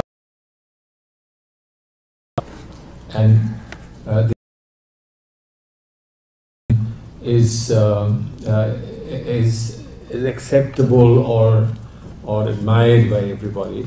There are opinions that you do not like, that you find distasteful.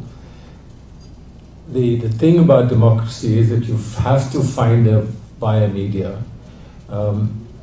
We are faced in India with a serious problem where a government comes to power, and it's not its formal stated position, but it's certainly a stated position of its important political functionaries that they should eliminate Congress party from the country. Now, I don't know how you eliminate a party. You can eliminate people, but can you eliminate a party is the big question. And eliminating people is not exactly a very wholesome and a very likable thing to do. How do you deal with an opinion that is radically different from yours, and that in your opinion, challenges the fundamentals of your constitutional arrangement? This is a very, very fundamental question.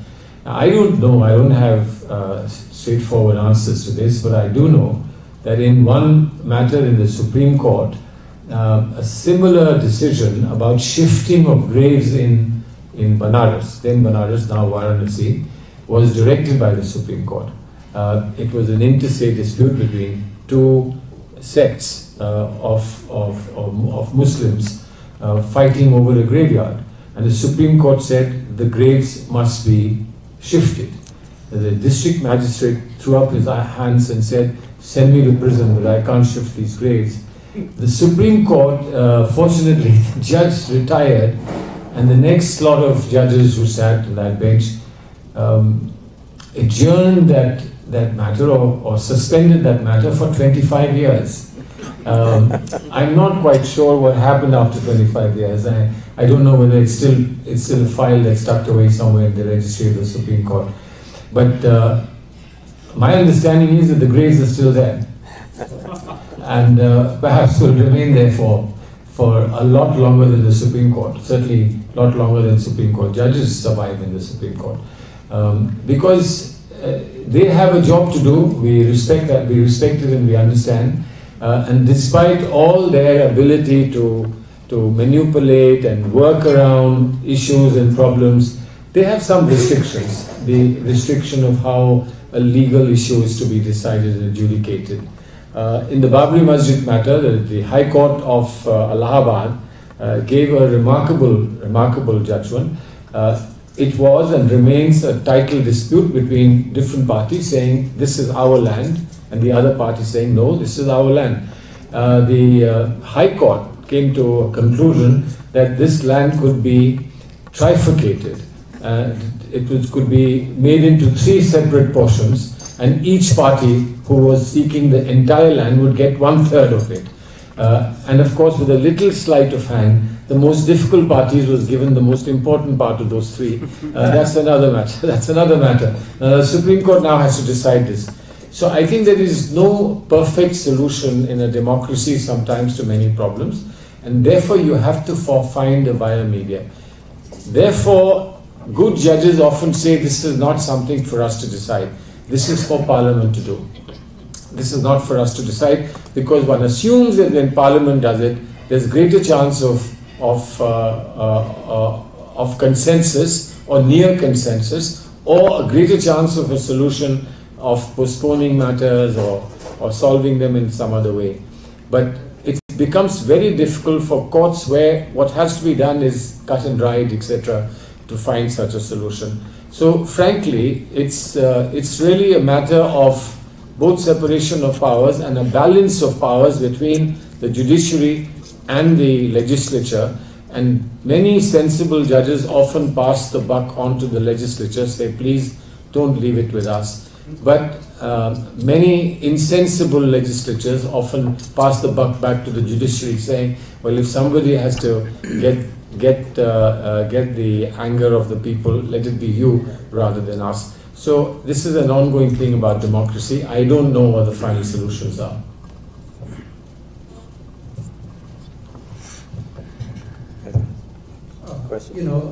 This case has many dimensions, which is going on in Pakistan today. But just to say briefly, one is that it tells us the failure of reformed Islam.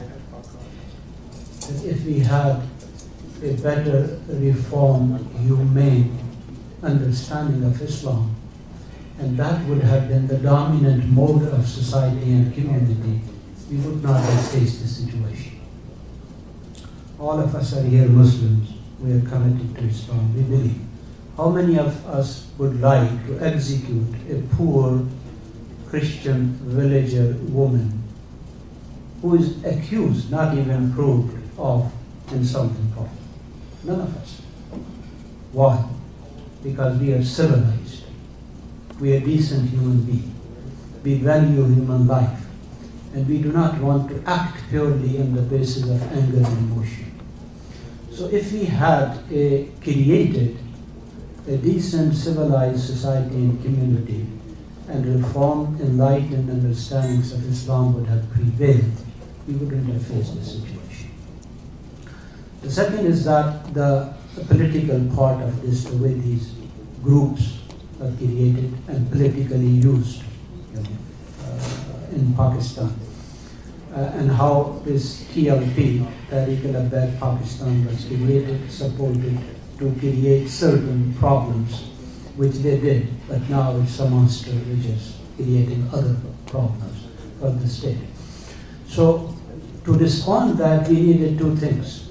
One, we needed a state which is fully prepared to handle the situation.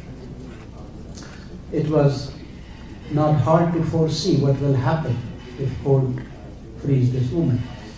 But state was virtually totally ill-prepared, even though anybody on the street could tell you that what this government will do. The second thing is that we needed a strong civil religious society to counter that, that they are equally vigorous to stand with the Supreme Court and say that this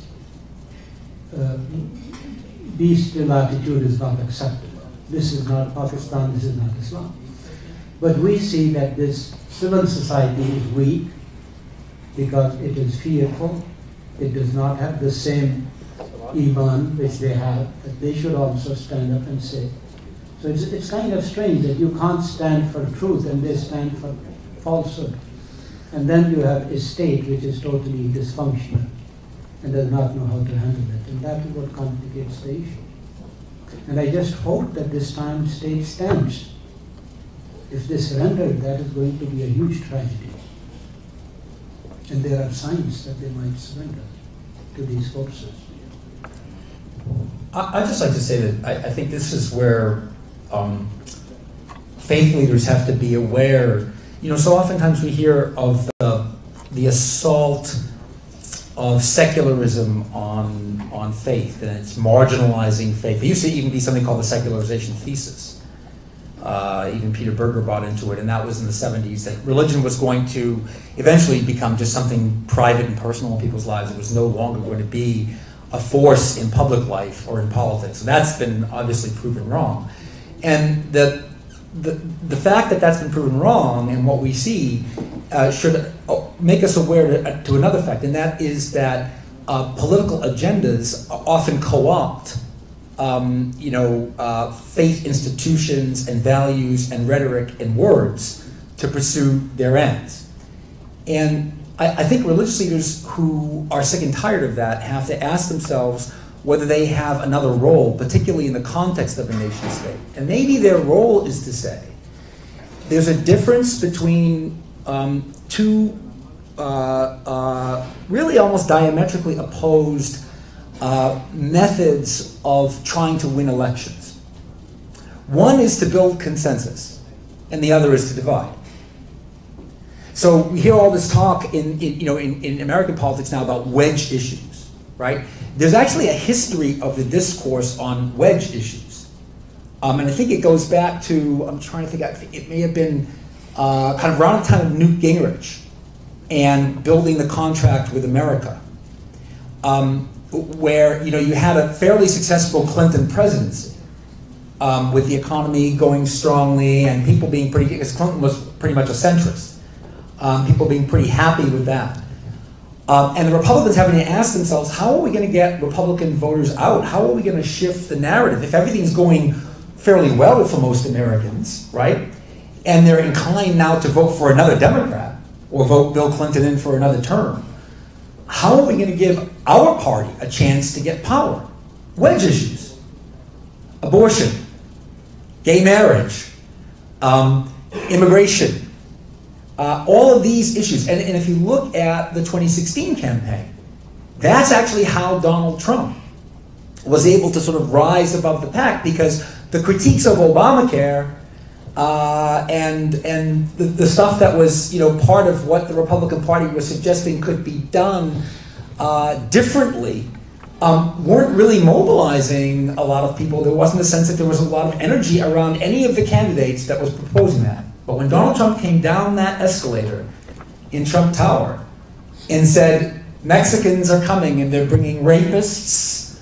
They're not sending the best people. They're not sending the best. You know, I think most people naively thought that's a failing political strategy. But it was a successful political strategy because it works to divide the electorate on these wedge issues. Religious leaders are part of, I think, are part of those folks who can come out and say, don't go with politicians who are trying to divide.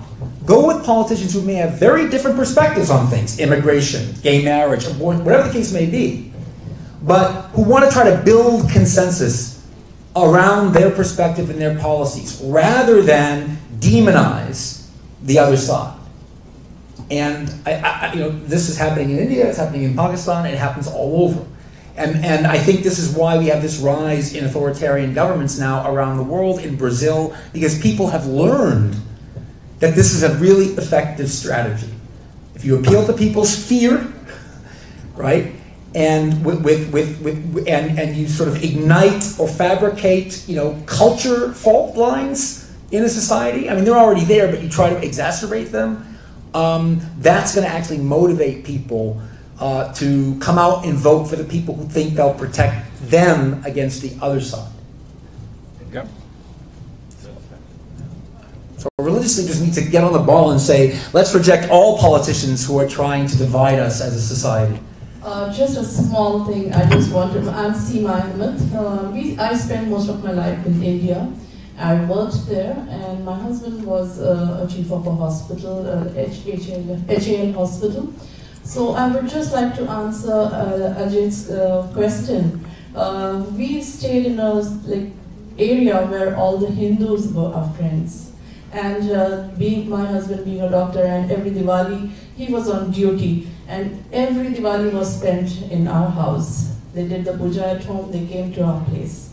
We are not at all against Modi, but the thing is what he portrays, grab the Muslims, or if not Modi, his followers, they say, okay, we have to let the Muslims go away from the country, or let them live in the slums, or let them just be in one part, and it is only Hinduism which will be dominated there.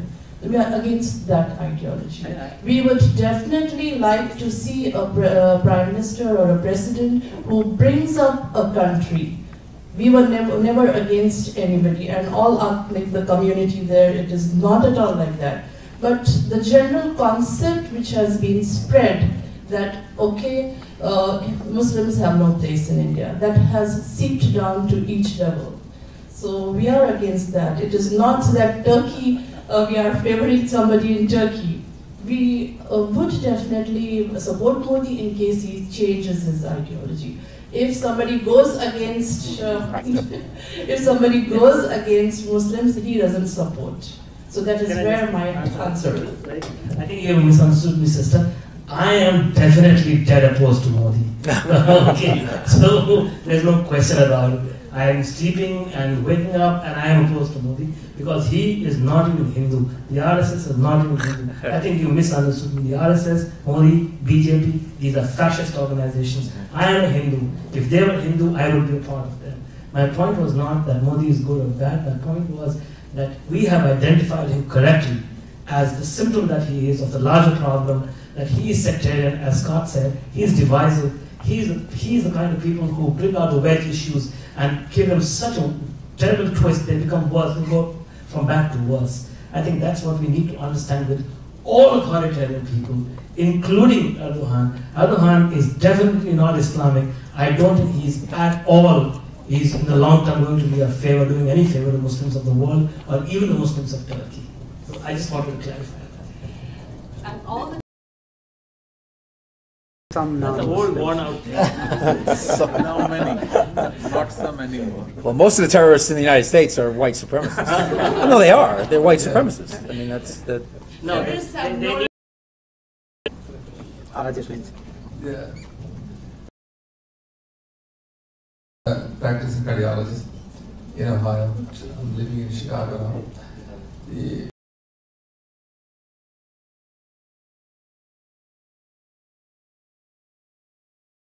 Or to change into the modern or postmodern world.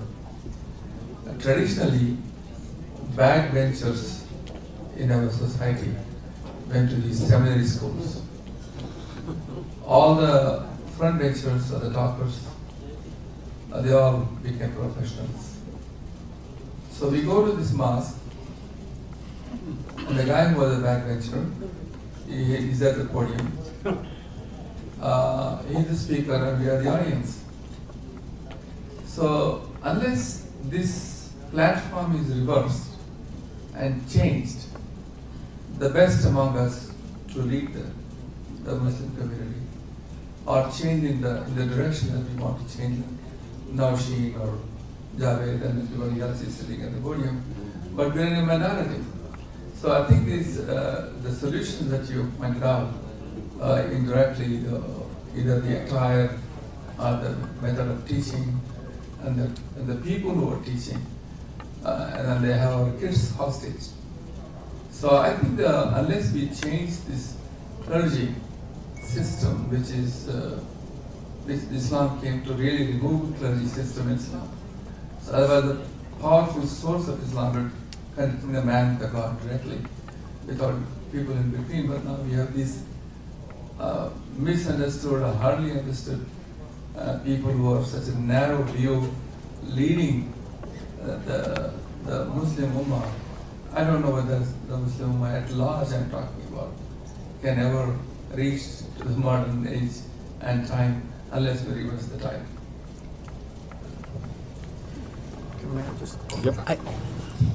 I hear what you're saying, and I'm very sympathetic to it on a number of levels, but I just want to strike a cautionary note. Part of the problem is the back bench and the front bench, and if we just switch places, it's not going to solve it. So, you know, a lot of if you look at the political sphere, right, one of the reasons why you have so much totalitarian rule in post-colonial Muslim-majority societies is because all the front benchers, those are all the guys who were wearing the business suits and who went to all the Western universities and were as secular could be. Because one of the things that American foreign policy makers did was they misidentified who the allies of what we might call the best of American values were. Because of a certain understanding of modernistic normativity, right? They looked at people in turbans, you know, and looked at people with hijab, and they said, oh, these people couldn't possibly be, you know, for democracy. These people couldn't possibly be for, you know, human rights. When actually in these societies, those are probably the people who were more likely to be for those things, right? So, you know, in your community, I think if there's a way, and I know this is way easier said than done, if there's a way to establish dialogue and to say, look, let's recognize that within our own community we have these differences in terms of how we think about, you know, traditional Muslim authority and how we think about what our Muslim values are and what the fiqh actually is and all this stuff. Can we begin to have some kind of dialogues where I listen to your story, you listen to my story, we begin to understand where each other is coming from. And the more those stories get exchanged and shared, right, the more relationships start to be built between the people who are in the different factions. And then you start to reduce the us-them dynamic within your own community. And you can expand like a sense of consensus. It's not easy, it's really hard. But simply like overthrowing the current front bench by the back bench, that's what that's what keeps happening. It keeps flipping back and forth and back and forth. I think, Scott, you misunderstood what I'm trying to say. It's not the front bench, but the picture, the bigger picture is people who have limit with they're so narrowly focused, study the curriculum which is 500, 600 years ago, which is mostly non-relevant to today's time. That is perpetually taught in this madrasa system, in the school systems. There is no way we can bring our children to the modern times because they are so tender age, they are so brainwashed, so narrowly educated, and such imbeciles. So taking care of our children. I think what I'm trying to say is there must be a reason, though, right? Why folks who have that training are valued by the community? That's a good question. Right? So it's worth, instead of just thinking, I'm with you on a lot of these issues. In my own community, I'm very much oriented the same way as you are, but I oftentimes have to stop myself and say, okay, though, but there's a reason why this particular approach is so popular. And the more I just want to resist understanding why it's popular and want to just try to get rid of it in any way I can, the less I'm going to be effective, actually, at trying to sort of share my vision with some of these folks and really transform and address some of the problems that we have. Let me just give you an example, and I don't want to take up. Can I go on a little bit? So, given to the Muslim education piece, right? And this applies as much to my own community. I'm just going to sort of say it sort of in a Muslim context, right? What would happen, and I hope this speaks to Javid's concern too about youth losing interest in Islam. If you got, now this has to be cognitively appropriate for different levels, right? But let's say you had like high school juniors and seniors, right? And you had them identify what some of the biggest challenges are that they face in their everyday lives. Let them identify what they are, not the older generation, So whatever they say, bullying, pressure to conform, or dating, whatever the question, whatever the issues may be. And then you ask them, and then you have them discuss those things amongst themselves. And then you give them a sheet of paper with 10 verses from the Quran that have been chosen because of some of the broad Quranic ethical values and ideals that those verses tend to embody and represent. And then you ask them, pick a couple of your issues, one or two of your issues, and then a couple of the ayat there that you think help address those issues. Now, why am I suggesting that as a methodology, right? In part because we're very good at teaching our children what to think as Muslims and Catholics. We're not so good at teaching them how to think as Muslims and Catholics, and getting them excited about the fact that they are heirs to a tradition that has incredible resources for them that are relevant to their lives. I'm wondering if that methodology can be applied in the most conservative of communities, and it can be applied in the most progressive of communities, and it could be applied in communities with mixed constituencies. But one of the things it can do is help solve the problem of the youth being uninterested. So I think one of the things that maybe more conservative clergy in a community and more progressive congregants might agree on is, hey, look, our youth are losing interest. So that's a common, a self-interest in both groups. Let's sit together and talk about the way we can effectively engage our youth and have them more excited about being Muslims and thinking like Muslims with the tradition. It's just a suggestion. These things are way harder to do than to say, but... When I was in college, a group of students met with a big Maulana. And some of the students, they were medical students. So they asked him about autopsy and post-mortem of the dead body. So he said it's absolutely haram and prohibited in Islam. You cannot do that. So the student said, but this is very important part of development of medical science. We learned from that. And he said Islam has no interest that medical science should develop. You had it. But the Saudis are showing interest in that.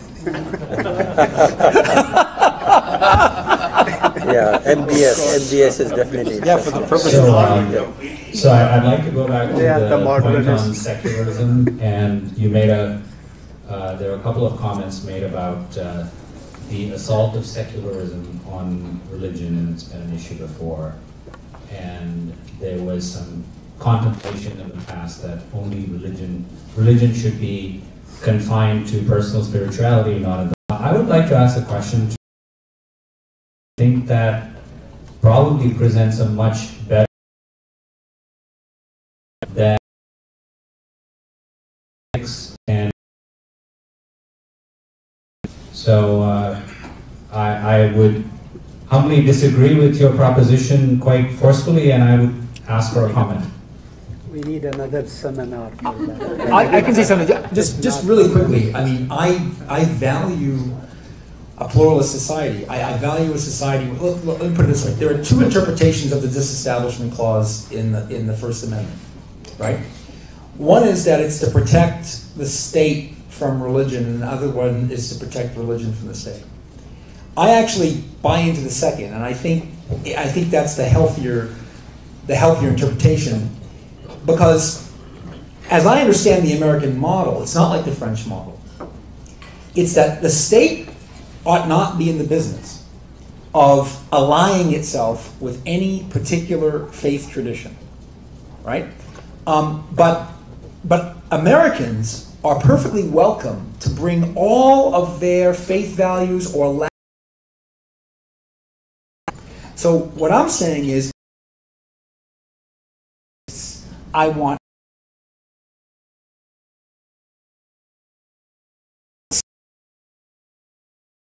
Sunnis and Shiites, Americans to come and not have to be ashamed of the fact that whatever values they have and whatever policies they have, right, are religiously motivated. For instance, if there were a group of Muslims living in a particular town that wanted so-called Sharia law to be established in that town, that's your right as an American. You see what I'm saying? I mean, so you have to come into the public square and argue for it. You know, I mean, that's what we're saying. We can't start saying you're excluded from the American public square because your motivations are religious. And the reason I say this too is because I think the best of religion, and here's where we get, the best of religion, right, can help really preserve the moral fiber of our society. And I'm not saying that by meaning make sure all those perverted people don't do their perverted things. I mean make sure Nazi Germany doesn't happen again. Because there was very little religion in the public square in Nazi Germany, very little religion in the public square in Franco Spain, very little religion in that, well, Franco Spain's a little bit, Catholicism played a big role, but that's kind of that fundamentalist way in which the secular nationalist ideologies co-opt religion for their own purposes. So I think we're on the same page. I just think we think of the dynamic a little differently. Okay. Go ahead. I think we need to conclude. It's 3:10. So I'll ask panelists if they want to make a concluding remark. Just taking it forward, I think one way to bring in modernity is, of course, freedom of religion will include freedom from religion. But freedom within religion is very important. Yes, that's right. And we are not accepting and conceding that freedom from religion.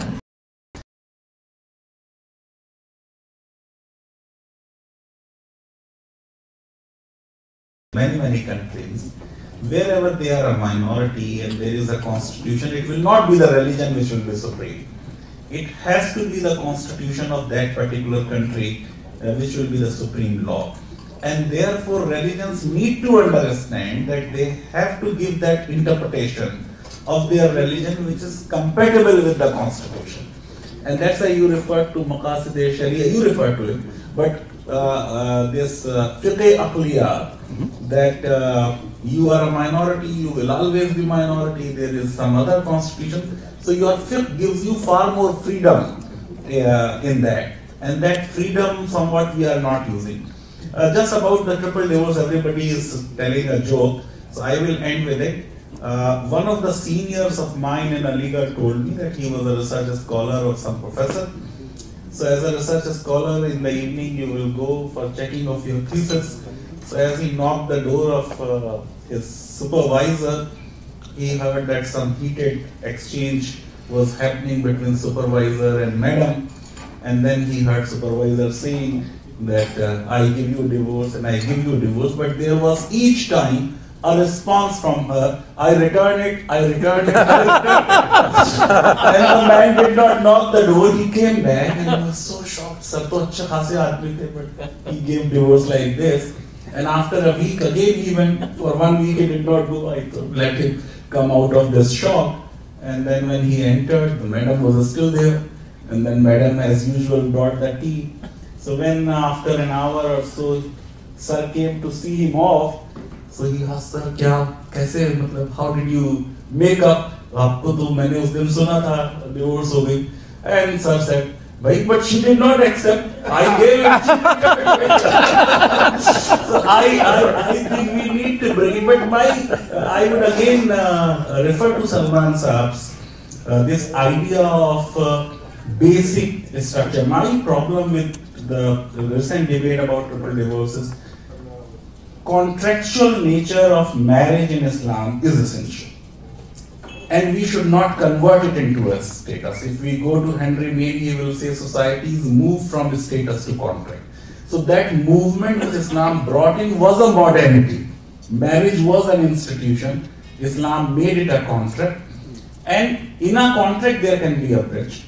Now there are a number of methods in which there can be a divorce. Why can't our ulama and theologians sit and we say that out of half a dozen methods of divorce, in India we are now going to follow only X and Y, say khula or divorce by mutual consent. If we do it, we would really be able to preserve whatever this personal law is.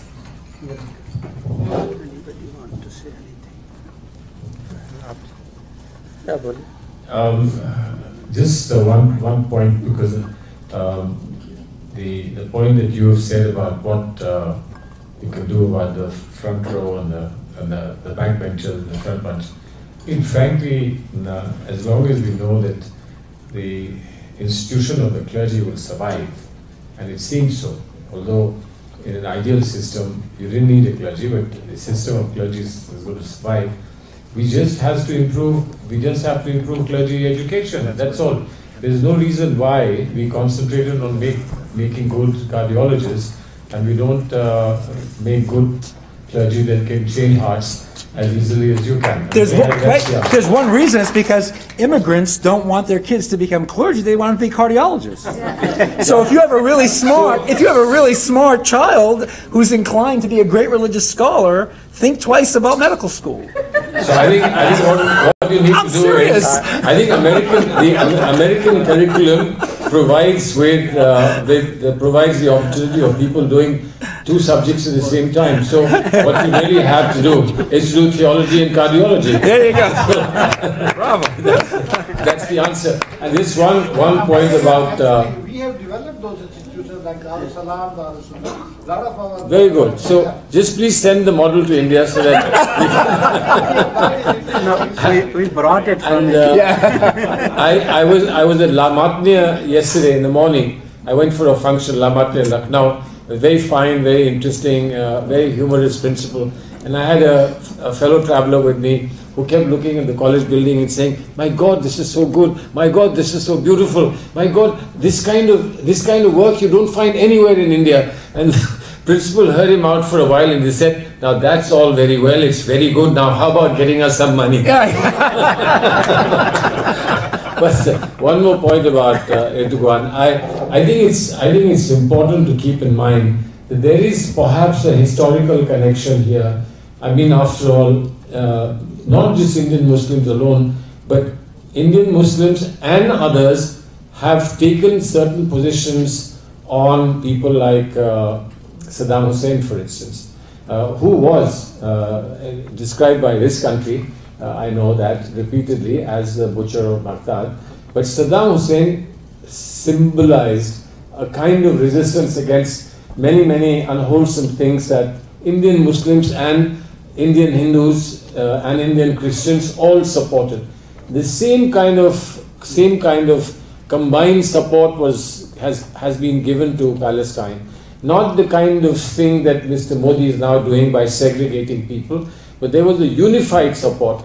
And I think what happens with Erdogan is that he's fighting some other Muslim countries. And some of the other Muslim countries' conduct seems far worse than his. and therefore he's seen as somebody who can take on those people as well. So I think giving devil his due. Devil his due. I think that may well be the reason. Thank you. I just wanted to point out, Scott, my daughter is a good cardiologist. I think Ajit pointed out something very interesting about human nature, and to use it in a different context. Evangelicals who are getting ready, who wanted to impeach Clinton, Bill, for his shenanigans, sexual shenanigans, they're all supporting Trump with all this nonsense is going through, right? I mean, that's the ultimate hypocrisy. But the other way around, all of the Democrats tended to ignore what Clinton was doing. Exactly. What Clinton was doing. Right. Exactly. Two sides. The bad guy who's for you is okay. Two sides of the same coin. And just one last comment, that was Amir Beg who asked the question. He didn't want to identify himself. I think the question was too controversial, so he wanted to remain anonymous. So that's Mr. Anonymous there. Thank you for outing. Okay. But I think the question was actually separation of church and state, or masjid and state. But there is, the secularism or pluralism is very different in the US and India as opposed to France and Switzerland. I mean, I was always struck by the Swiss not wanting to see any minarets. Now, how would that interfere with their banking system? I have no idea. Their banking system needs to be invisible, is invisible. Yeah, that's right. I think that's more of a problem. In Ottoman Empire, there was a separation, complete separation. So it has been there. I think when Muslims talk about separation of church and state, they're talking about the Christian model, where there was a very different historicity to it. And they're saying, well, you should have the same standards of behavior. I think that's what they're talking about. But yes, I don't think there should be a theocracy, and I think everybody in this room at least would agree to it. Thank you. Thank you. So the moderator has to close it, no? No, we're done. I think We are done. close with the. We're done. Close with the. Can I just make one appeal to Salman Khurshid sir on behalf of everybody? Sir, there was a reference to ASEAN on the Pakistani Indian Penal Code, the Indian Penal Code, Section 295. No more. It was earlier when.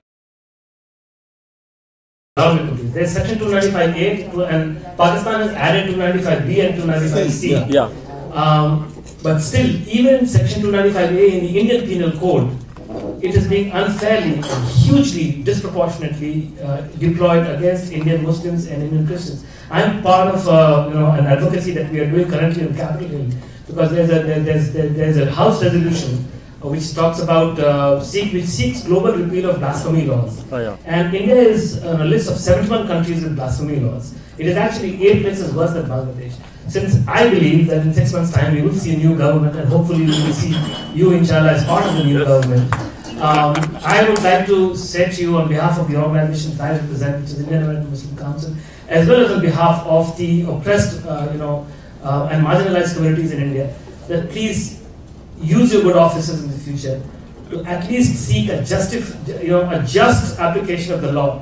We would like the law to be repealed because it's a wholly unjust law, Section 295A. It's a travesty, So that's all I wanted to say to you, make an appeal to you, far ahead of the elections. Can I make an appeal to you? We will certainly work on this, but I make an appeal to you since you work on Capitol Hill. Please persuade us to put an end to death penalty. Yeah, amen. Yes. In India or in the in United States? Oh yes. Oh yes. Thank you. Thank you, sir. This is the book. I want to ask about Quran. You ask about Quran. You always miss out. This is your book. This is your book. Yes, I'd like to give you a copy.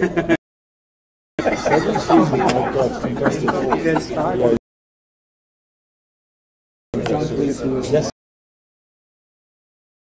It's a question of faith and judiciary. The women are not supposed to come into it.